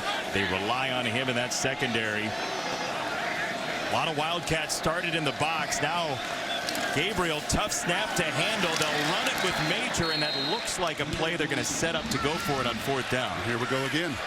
And it was 4th down. It was a false start that set him back. They have both plays called, right, in that situation? No question. Or they know what they're going to get to sequentially. It's Major out of the backfield. Gabriel the other way. Incomplete for Stoops.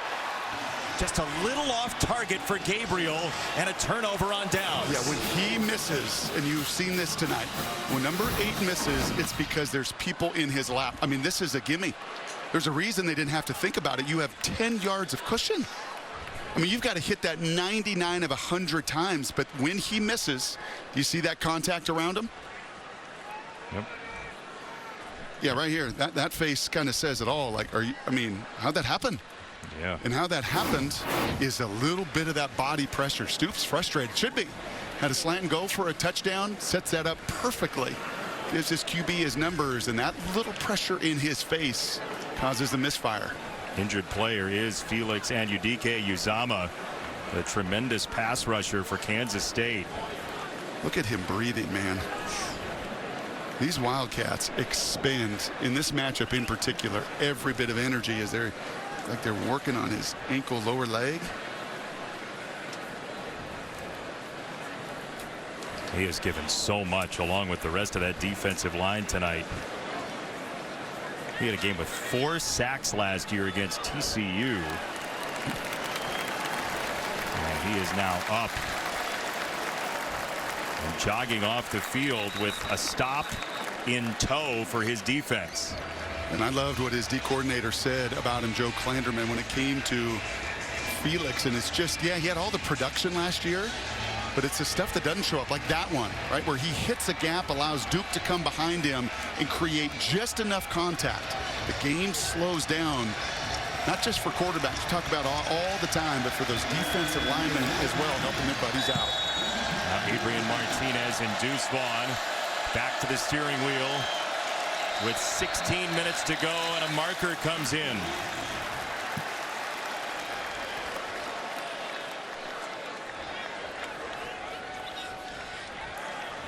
False start. Offense number 55. 5-yard penalty. 1st down. The center, Gillum. Martinez goes to him, taps him on the head.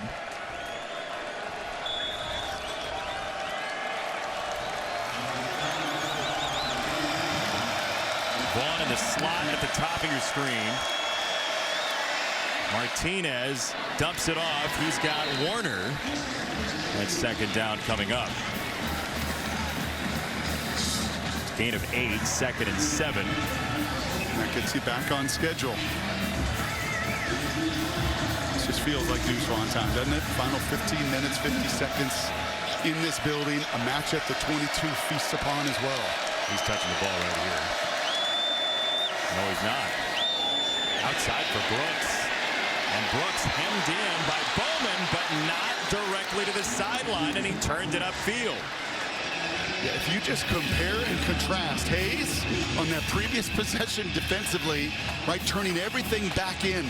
That time you need the same effort, and you don't. Brooks beats that tackle. And it may not look like a lot, but the difference between 3rd and 4, 3rd and 8, monumental with what you can do, including QB run. He's done it 16 times tonight. He'll run behind Warner. Martinez is stuffed. Key Lawrence filled the hole. Aguebu as well.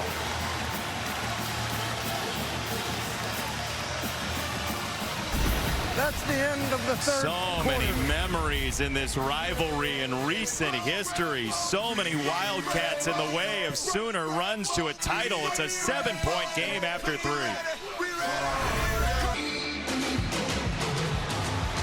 Welcome back to Fox College Football, sponsored by Ram Trucks, built to serve. It's got to be the world's largest Phil Collins-based light show. Can you feel it coming in the air tonight? Well, we've jumped around, we've shouted, and now we've done the light show.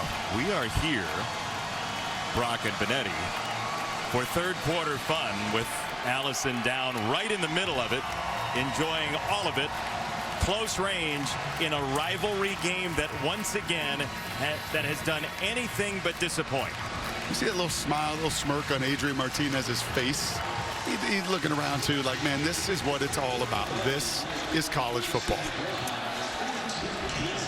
Last time Kansas State was here, there were about 20,000 people in the stands in 2020. And man, it is so great to be in these places with all this camaraderie, and even the visiting fans sneaking in a Deuce cheer a couple of times in the third quarter. Mims to receive Zentner's punt. Mims approaches, lets it bounce, and this is right on the goal line, and it got in the end zone for a touchback. I mean, by a hair.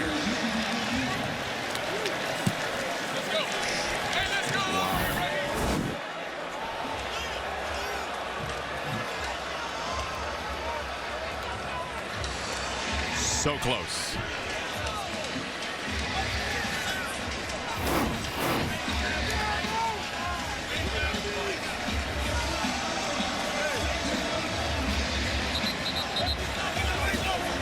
So now Oklahoma embarks from the 20-yard line.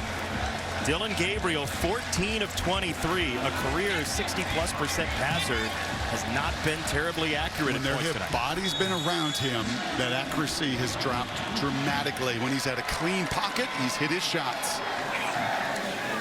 Willis in motion, Gray the run, hitting the hole hard and getting spun down by Nick Allen, the reserve linebacker, on a gain of 5. And you know what the mindset is for Kansas State. Make them earn it. Make them go the long field. See if they can put a drive together, convert 4th downs, convert 3rd downs, not have those pre-snap penalties. Try to keep everything in front of you if you're Kansas State.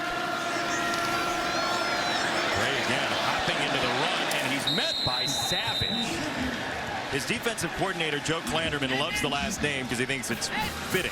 Well, these are the one-on-one tackles. I mean, this is just man-on-man. It's not coverage, but it might as well be just in the open field. We've seen the jukes of Deuce Vaughn leave guys grasping for air. Not the case with Kobe Savage.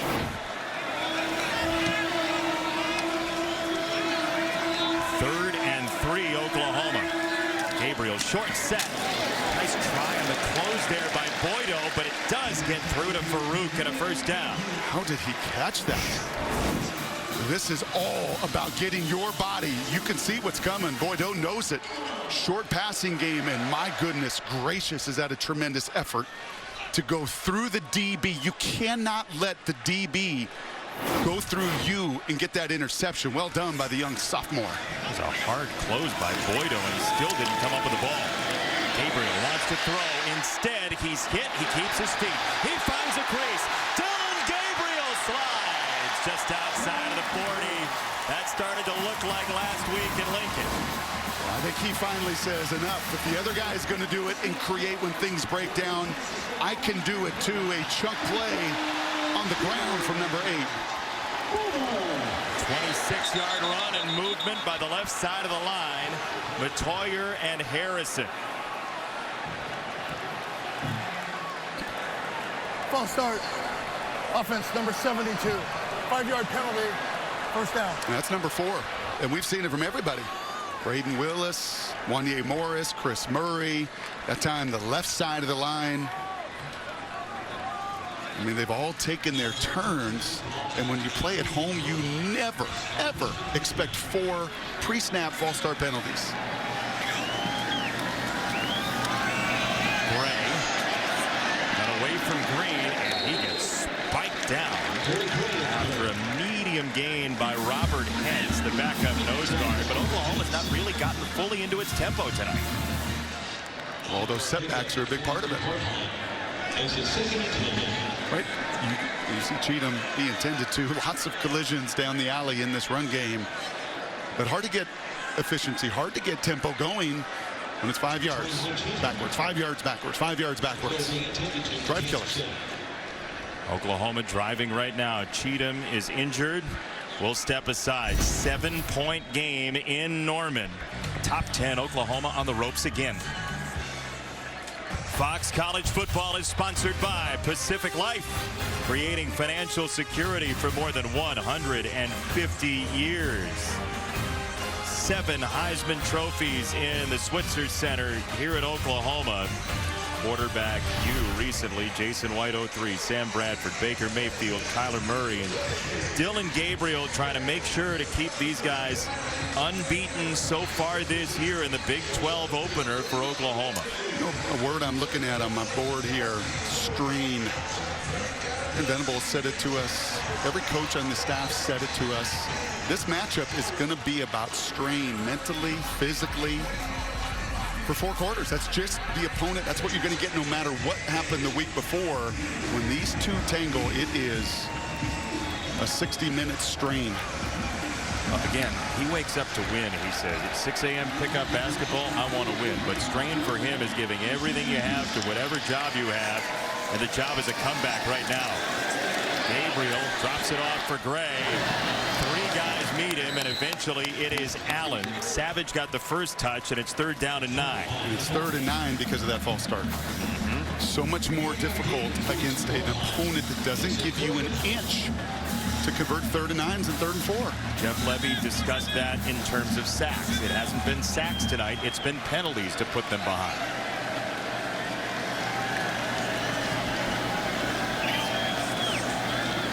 Stoops was on the move. Gabriel to throw. That's a laser, and it's too high and incomplete for Marvin Mims, who was in space, Brock. And he had him, and it's a difficult throw. This is a zone defense. There's 3 defenders. You can see the corner 23, Brent. He's looking right at him. He's a pterodactyl. He's 6'4" with arms forever. So I know that Gabriel's thinking, I can't throw it in 23's vicinity, but he's just not giving his guys enough catchable passes. It's Savage coming over the top as well, and another flag comes in.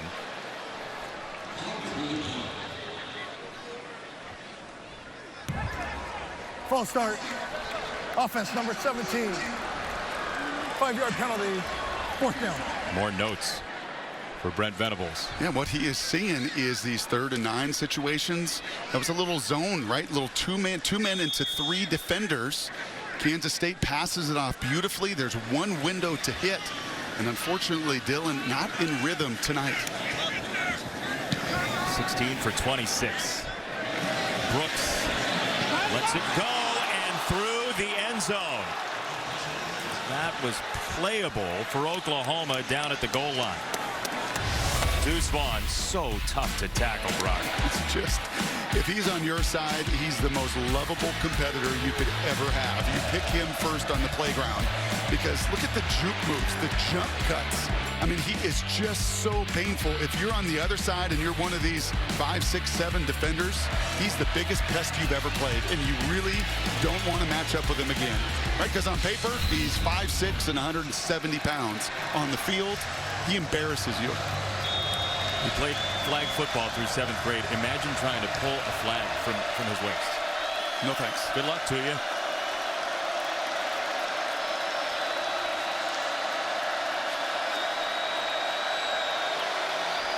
How many possessions left in this game?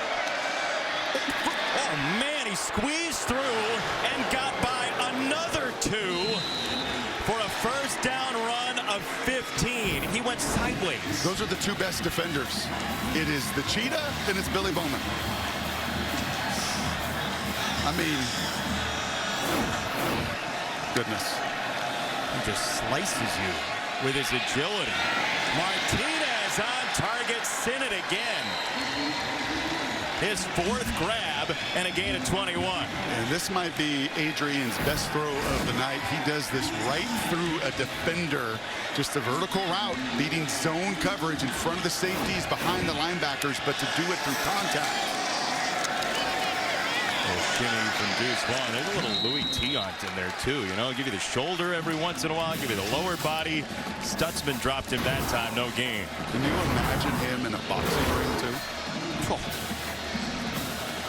You have him in the corner and then he dives around you. He constantly gains leverage. The word Brent Venables used at halftime with Allison. Martinez is looking at a blitz look here from Oklahoma. Defenders in the gaps. Stutzman up at the line. He backs off. Martinez a pump. Martinez gets out of the pocket. Aguebu chasing him. Martinez turns it upfield for Brooks. Oh, wow, what a play.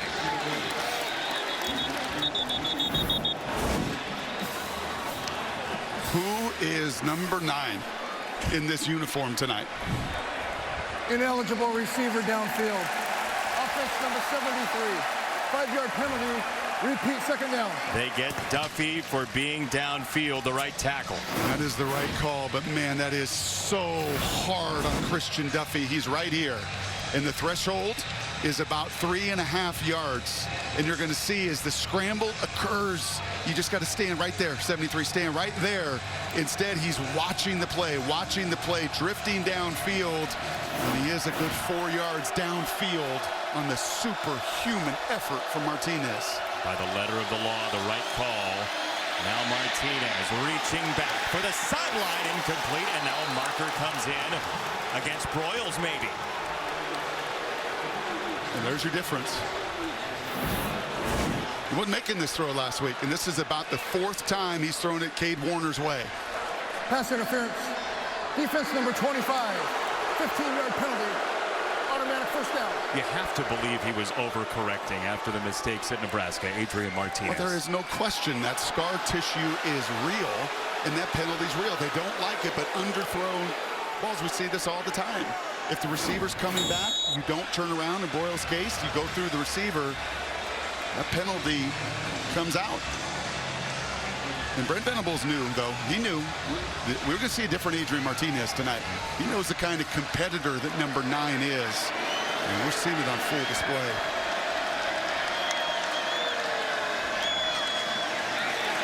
Vaughn gets ripped down by Isaiah Coe for a tackle for loss, which has not been part of the day tonight for Oklahoma. Now, one of the rare tackles for loss for the number 1 team in the country. But all those turnovers, all that experience in Nebraska, play smart, not scared. You got to play smart, but you cannot ever play this position scared to make a mistake. He did that the first 3 weeks. He's not doing it tonight. He said while he was at Nebraska and just after he transferred, it takes a lot to be the guy. It's not for everybody. He's the guy tonight at Oklahoma. Martinez flutters it over the middle for Warner to the 20-yard line. What did he do once again? Did he run to his right? Climb the pocket. Did he run to his left? Did he run into trouble? He climbed the pocket and giving his guys opportunities on the other end. And it's Brooks in space, and he gets about 4.5. Under 9 to go here in Norman. You know what else they're not doing? What's that? Ball start. Yep. Ball start. Set yourself back. I mean, the man downfield was a critical penalty. Did Adrian Martinez flinch? Nope. Responded. He's been stoic all night, just visually.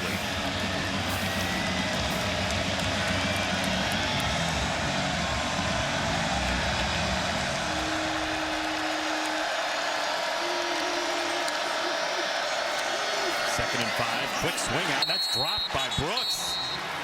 It's a forward pass. It's 3rd down and 5. Drop number 5. Brock. That was a big one, too. Play of the game at this point. There's going to be bigger moments in the next 8 minutes. But the difference between 7 and settling for a field goal right now, enormous.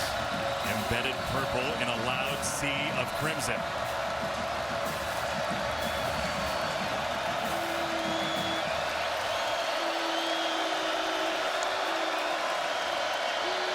Martinez kept it himself. Great decision. Touchdown.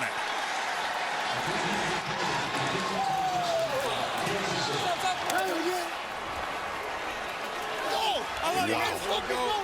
Guts. That's what I got to say about that. Pure guts. When you ride the mesh this long and you put 33 Stripling, the edge defender, in that burden right there. That burden, and then watch the block coming through by Sinnott as well. But the guts it takes in that moment of truth. Am I going to give it? Am I going to pull it? I may get blasted, but I'll take that risk. And boy, does it pay off in a huge reward. For Chris Kleiman, as a teacher, as somebody to develop players, the score is great. But Adrian Martinez playing this free and easy is a big bonus. K-State by 14 to the shock of the folks here in Norman.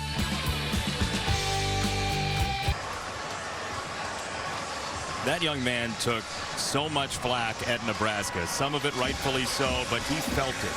He felt it across his body and in his mind, and he's talked about how tough it was. But Adrian Martinez has come in here to Norman and played as loose as can be. There's 8 minutes left, man, but as I'm getting older, my eyes are failing, my hair's receding. I love redemption stories more than ever. And this is quite a story he's written through 52 minutes. Bo Nix earlier today and last week. Adrian Martinez, and how about that last drive? It was just phenomenal. It was from the pocket. That was through contact. People in his face. He stands and delivers. He's climbing the pocket. Right, that ball is a little wobbly. It's tipped. Not the most beautiful throw ever, but he's giving his guy a chance. And then right there in the moment of truth. Biggest 3rd down to this point in the game. He rides that mesh. He freezes Stripling the defensive end, and then the explosiveness to finish. Now the question that arises is, what does Dylan Gabriel have? Down 2 scores. He uncorks for the sideline, and Farouk high points it inside the 45. What a jumping grab. What does he have? He has the best deep ball to the perimeter. Don't throw it up the seam. Don't throw it on the corner. Just let him throw. When you get one-on-ones, let him throw those go routes outside.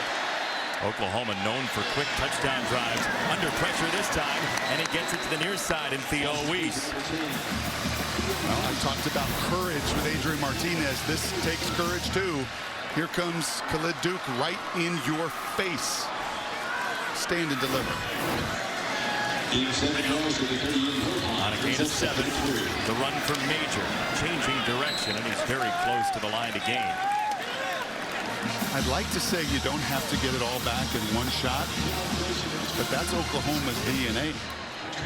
Major's hurt, by the way. Yeah, that's how they've scored. 56-yard touchdown, 50-yard touchdown. They don't play small ball. They're the play signalers and the concealers over on the sideline. My favorites. 3rd down and 1.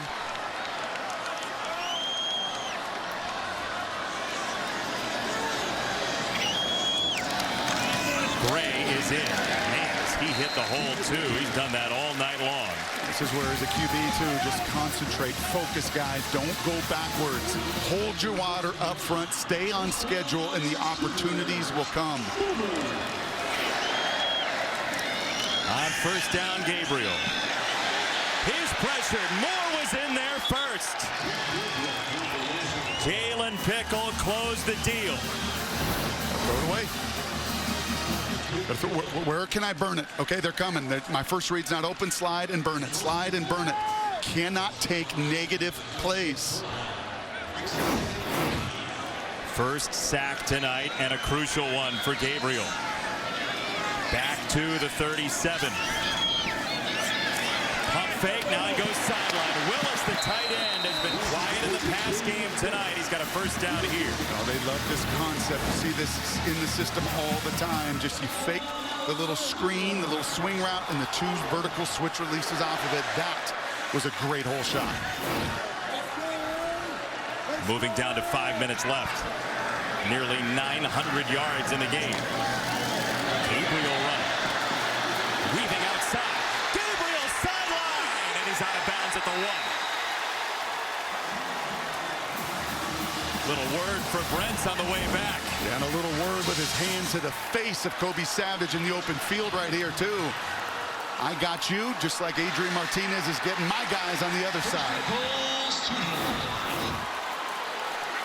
Quickly to the line. Gabriel wants the end zone. He's hugged, and he is dropped. That's Purnell, the freshman, 2nd and goal, clock moving. And these are 20 to 30 big seconds. Even if they go in and score, remember that stop right there at 5:08. Valuable time in a 2-possession game. Stuffing the QB sneak. It's going to be more than 25 seconds coming off the clock because of that stop. High snap. Gabriel has to release it. Oh, what a catch by Willis. There's a marker down. Let's see.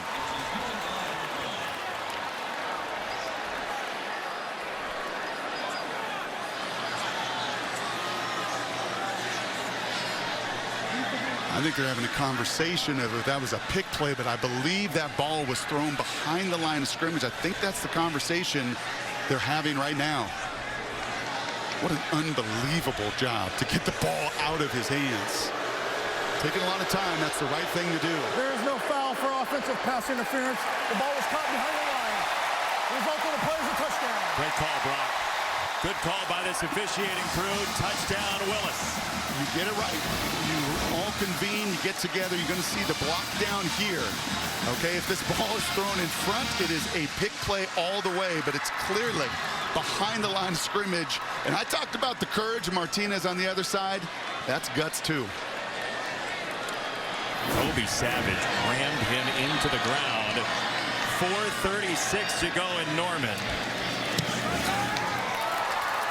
These two teams just can't quit each other. I do this game every year. I come to 7-point game. When I was a young kid living in the city, all I did was 2 wins the last 3 times they've played for Kansas State, but Oklahoma's on the comeback trail. 9 plays, 75 yards, and a connection that looked absolutely dead in the water from Gabriel to Willis that somehow they made work. You want strain, Brent Venables. This is strain. This is 60-minute football.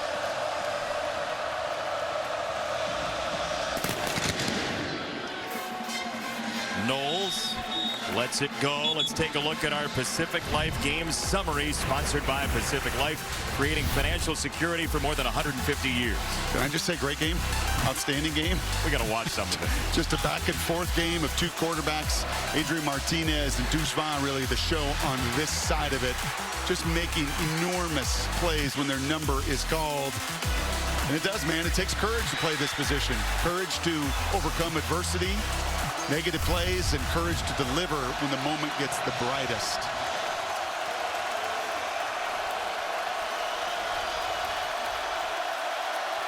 Like right now.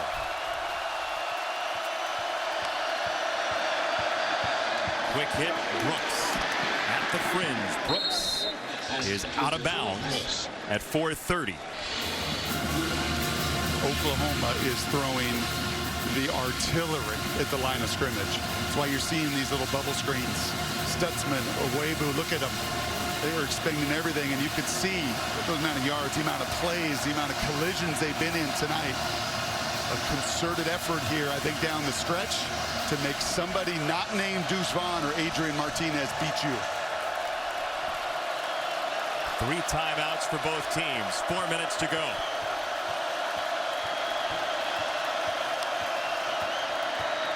Martinez for Brooks the other way. Hit initially by White, kept his feet, and a flag in. Looks like a face mask coming.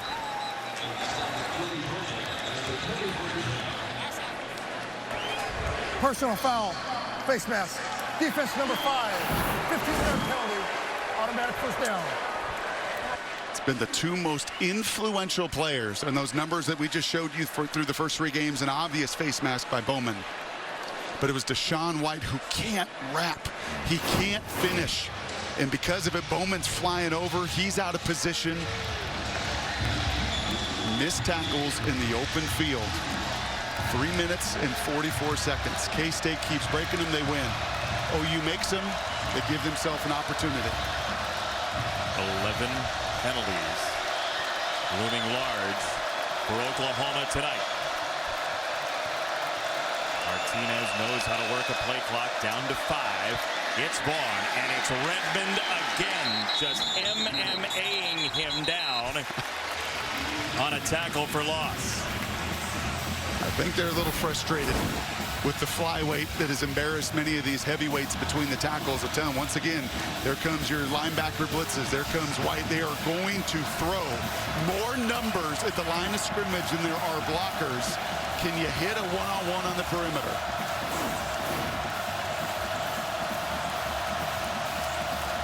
How aggressive will the quarterback they asked to be aggressive be in this spot? And that didn't look good the whole way.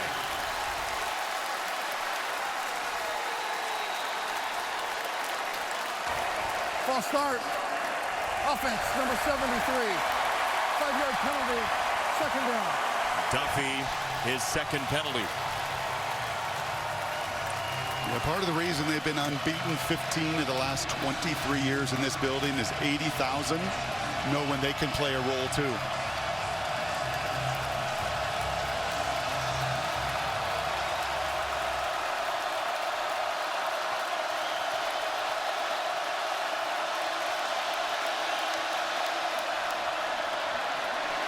Vaughn can't sneak by this time, no gain. Oklahoma with 3 timeouts, and they will use one right here. 2:37 to play in Norman. 11 losses here since 1999. Will it be another one? We'll find out.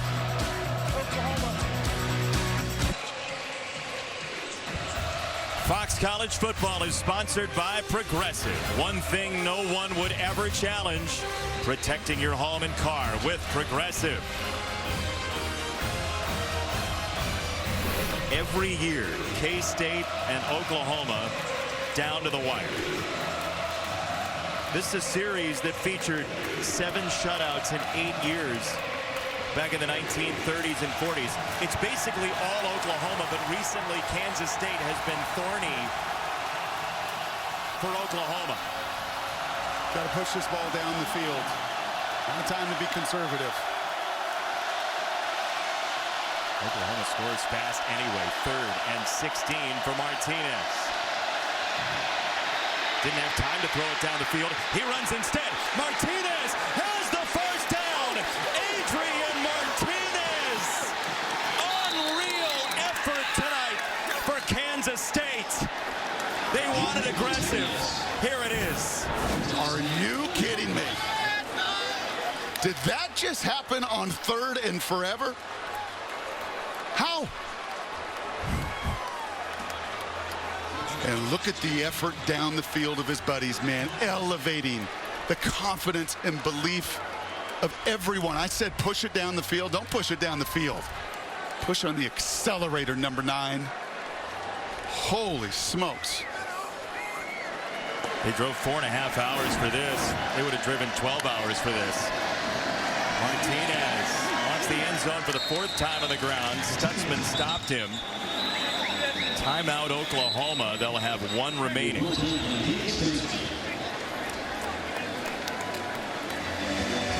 Timeout Oklahoma. They're second in the half. Next week starts Saturday strong. Big noon Saturday on Fox. Number 4 Michigan with a win today against Maryland. They'll be at Iowa, starting with big noon kickoff live from Iowa City, 10 a.m. Eastern, then Michigan, Iowa at noon on Fox. So now, Brock, because we watched the Browns play in the NFL last week, do you punch it in the end zone? How do you deal with this? There's 1 timeout remaining. It's not the same situation, but you'd love to have some time off the clock, right? No, you just run your best plays, period, end of story, against that guy. Yeah, I don't get cute whatsoever. This is not the NFL. It is a totally different game in this building. And for that guy right there, that 3rd down and forever is going to be incredible teaching tape. Because it's everything that he's preached them not, like, just get off blocks. That's not who they have been this entire month of September. That is not the team that's turned college football and a lot of us to go, wow, are they playing elite defense? That was the toughest kind of teaching tape there is. She don't want to hear that, but sorry.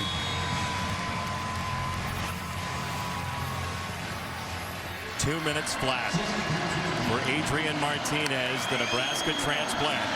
Martinez again finds a space. Another touchdown and a bow from Martinez. What was that play called that Colin Klein ran? It was QB 25 F Rumble O 10 years ago. Well, there you go. Bill Snyder, write me a note. Let me know if that's not that play, because I think it is. I think it is. And take a bow, young man. You have played the game of your life. Colin Klein told us his roommate from college still reminds him that he was untouched on that play you're talking about 10 years ago. And Adrian Martinez just had Groundhog Day in Norman for his offensive coordinator. I kid you not. And you could see the fist bump right there. One more time on the play call, please. It is QB 25 F Rumble O. I'm pretty sure that is the play call. And I'm pretty sure he was untouched. But that doesn't happen unless this 3rd and 16. They were 1 for 19 on 3rd and 7+ coming into tonight.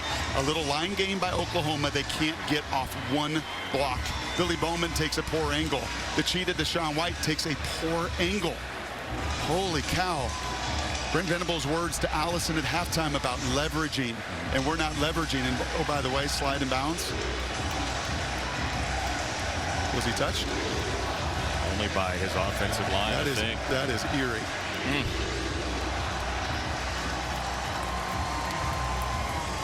History repeats itself in this game so often, but rarely that directly. And Chris Kleiman, I liked his point to you this week too. I'm not a psychologist. I'm not going backwards with Adrian Martinez. I'm only going forward with him and asking him to be who we have seen in August and September on the practice field. And for the first time, and the most important time, he's doing it tonight. 1 timeout for Oklahoma, 1:58. And if you're Dylan Gabriel right now, it is go time. Period, end of story. If you're the guys up front, you got to pick up some stunts. If you're Klanderman, how do you play this defensively for Kansas State? You have got to drop 8 and you've got to communicate.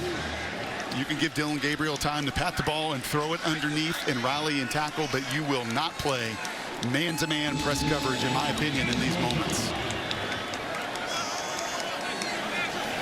3 guys back at the 37-yard line.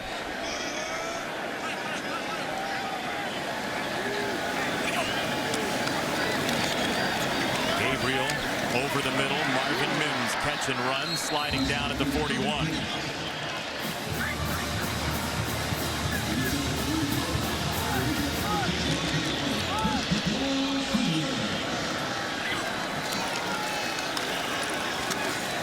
Dylan Gabriel drops it off. Gray hustles out of bounds. Gain of 1, maybe. 100 seconds for Oklahoma's unbeaten season. 41 points allowed tonight. 510 yards from an offense that could do largely nothing other than Deuce Vaughn the first 3 weeks of the season. 10 points against Tulane last week for Kansas State. Gabriel in open air across the 50. That takes 8 seconds off the clock, $1:32. That's what you have to do. Just keep taking it, keep taking 10 yards, keep taking 15 yards, and ultimately hope to get to an onside kick if you can punch this in. Gabriel into traffic. He threaded it through for the tight end Willis. The one timeout doesn't allow you to get a stop. It would have to be an onside kick, as you said. Under a minute 20 to the outside for Willis, and he is rocked. Julius Brent sized him up perfectly, and that's inbounds, by the way.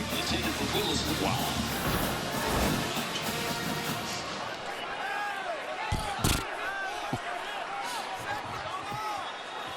Now the clock was moving. The ball ended up out of bounds. They're going to wave that off and call it incomplete, but the clock was running.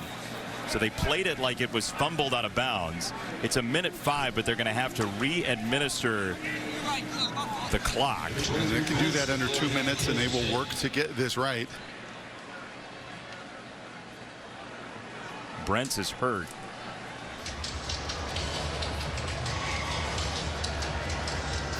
So we'll watch where the clock was when that ball fell, eventually incomplete.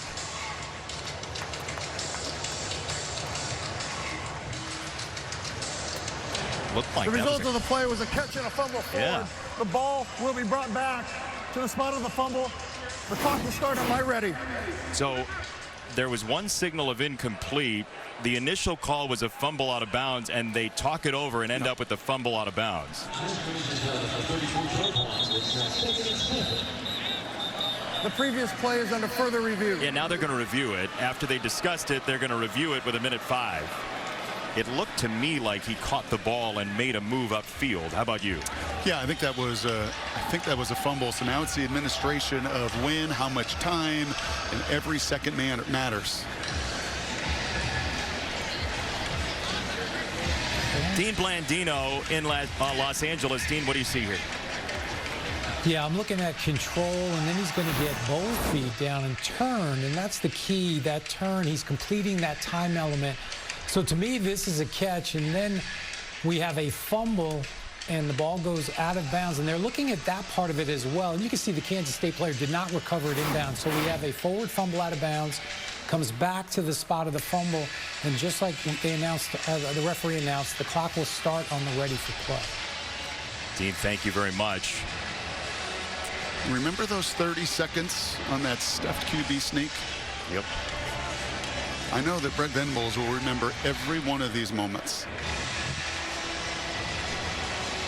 And there's a reason Chris Klieman has beaten this program 2 times on the precipice of doing it 3 times in 4 years. They don't beat themselves. I mean, those were the words out of Brent Venables. You got to go take it from them. And tonight, the Wildcats, in the critical moments, have taken this game over. Namely, Deuce Vaughn and Adrian Martinez in a group defensive effort that has done just enough to capitalize on some of the self-inflicted pre-snap mistakes of the Sooners. After further review, it was an incomplete pass. It'll be second down on the 37-yard line. So they're going to say, operator, please put the game clock to 1:16. 1:16, and evidently there was enough of a juggle on the right side as he was catching the ball to call it incomplete. So we got a little bit of a mixed message, and then they land on incomplete. So 2nd and 10 with 1:16. So a lot of marks on that helmet of Braden Willis tonight. This has been a physical affair. The equipment folks will have to buff that out during the week. 2nd and 10. Dylan Gabriel to throw off the check down. He's got Gray, and Gray runs to the outside to get out of bounds with a minute 10. So that incompletion actually worked out okay for Oklahoma. That's one of the rare times where K-State breaks down. Eric Gray does a little Deuce Vaughn himself, breaking the leverage and containment of 2 Wildcats.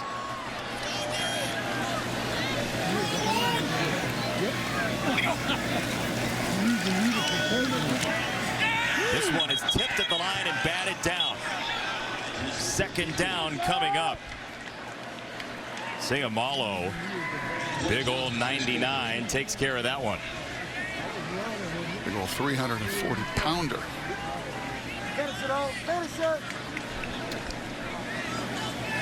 Somebody just yelled, "Finish it," downstairs, and that's what Joe Klanderman hopes to do, the defensive coordinator.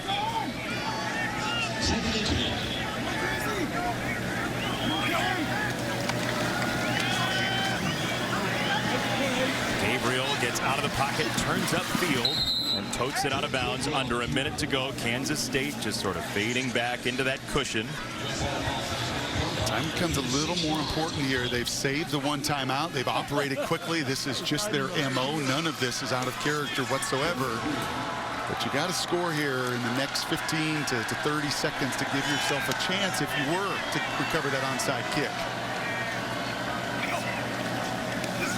Kansas State rushes 3. It's batted down again by Sayamalo. Pad that stat sheet, big man. Pad it. Kembe Mutombo down there. If you can't get home, get your hands up.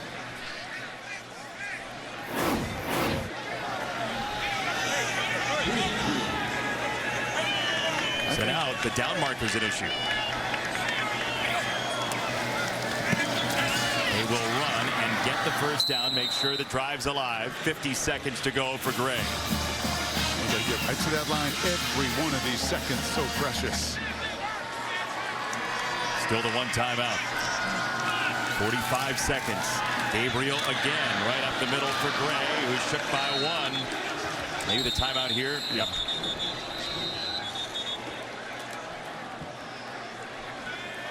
The Adrian Martinez redemption tour of the Big 12 from Nebraska looks like it starts here. Yeah, nearly 380 yards of total offense himself tonight. He did it with his arm. He did it with his legs. I love the hand plant touchdown there. This was the guts and the courage to ride that mesh point on 3rd and 6. And this is truly the remarkable. And if you're an Oklahoma fan, that's inconceivable on 3rd and 16. And if you're a K-State fan, you're saying to yourself, my goodness gracious, this is the best version of Adrian Martinez we have ever seen. Not just this year. Now, he did a lot of this last year, wearing a Nebraska uniform against these Sooners, but not like this. No, the Big Ten beat him up. And Adrian Martinez, all those close losses. I mean, we had Nebraska in their opener. All those close losses that weighed on Scott Frost and had the coaching change there, they weighed on him too. Yeah. You know, there's 2 guys I'm thinking about tonight a little bit watching this. Scott Frost, Mario Verduzco. His QB coach at Nebraska for all of those years. Scott Frost, who loved that kid, who recruited that kid, who went through so much of the roller coaster and the turnovers and everything else. I'm curious what they're thinking watching this kind of effort tonight. Got to be some pride in there. 2nd down, Dylan Gabriel on the throw to the end zone, and that is an Oklahoma touchdown for Willis. His 2nd, and it's still alive for the Sooners. I don't think there was any doubt they were going to drive down this field, right? When they have not been their own enemy, they've been pretty darn efficient. This is a beautiful corner route. Can't throw it any better to a better spot. And now with this PAT, you give yourself a chance for an onside kick. And in this matchup, who knows? We have seen strange things in college football all day long in the special teams. Call it 35 seconds. And Schmidt for the extra point.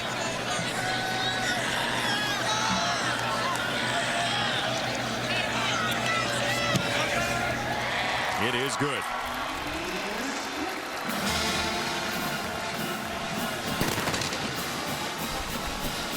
Adrian Martinez hopes that the next time he touches the football, he'll take a knee and he'll go home 4.5 hours to Manhattan, Kansas. And Brent Venables hopes that you play to every last tick on the clock. You never doubt. You strain for every last moment. And you get this onside kick and do not give engine number 9, another chance.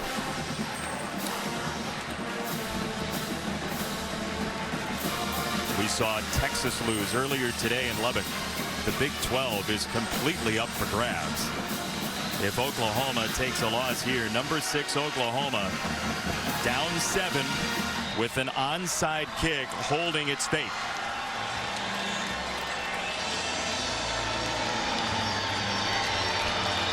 Brent Venables limbering up for what could be the last pivotal moment tonight.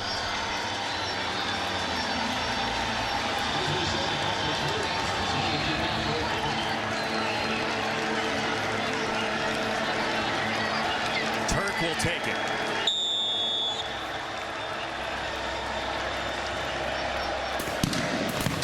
Here we go. Onside kick on the move, and it is recovered by Kansas State. And it's Warner down to the ground, the wide receiver, to say farewell to the undefeated Sooners, who are no more. This ball had some funky little spin on it, didn't it? You see it take a little kick there. Cade Warner does everything right. He doesn't wait for it. He goes and gets it. And that has got to be some kind of sweet redemption right there. Again, the guys in purple from Manhattan make their way to Norman. They play this game. They were a dark horse contender before this season began. Add them to Oklahoma State, Baylor, Oklahoma, Texas. Your guess is good as mine in this Big 12 play this season. There's a bunch of them capable of winning this conference. We will watch that path, that labyrinth all season long. But Kansas State behind Adrian Martinez, who lost so many games by 1 score at Nebraska. He shows up. They lose to Tulane last week. And Martinez did everything asked of him. Dylan Gabriel takes his first loss at Oklahoma. But Chris Kleiman has another signature win at the hands of the Sooners, 41-34.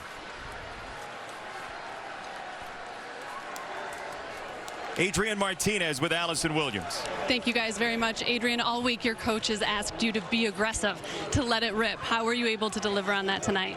Yeah, just ultimate confidence in my teammates. A lot of people believing in me back home. A lot of people believing in me on this team, and I felt like I kind of let them down last week. Wanted to come into this week with a mindset of just letting it rip and playing with my heart on the line. What allowed this offense to be so effective tonight? Over 500 yards against this defense. I think, again, we realized we struggled last week and wasn't close to what we're capable of. We wanted to come out here and we had something to prove, you know, and I think we know how good of a team we can be. I think we showed a little bit of that tonight. Late in the fourth, 3rd and 16, and you break off that run. I swear I saw you smiling as you were running down the sidelines. What was going through your mind then? Let's win this game. Gonna have to take it. You know, it wasn't gonna be given to us. We couldn't hope for, you know, let's run the clock a little bit more. They take a timeout. Our defense stops them. So let's go take this thing. So just proud that Crease was there. Guys believed in me, and I was able to make it happen tonight. I know this is your first time facing Oklahoma in this uniform, but Kansas State has now won 3 of the last 4 against them. What is it about facing this team that brings out the best in the Wildcats? You know, I can only speak to our program, and you know, I'm really proud to be a Wildcat. I think our culture is special. I think Coach Kleiman and just the stuff we're building here, it's different. You know, and I think we come and play with an edge every game. Adrian, thanks for the time. Thank you. Jason? Just go and take it, huh? Go and take it. And this was the play. This was 3rd and 16. These are the longest odds you can have as an offense in a group that hadn't done it at all in the month of September until the lights, and these lights are bright in this stadium, and when they got bright, number 9 shone the brightest. A smile down the sideline for Adrian Martinez. All he's done is win this evening at Oklahoma. And Deuce's footwork is loose. More post-game coverage right after these messages from Norman.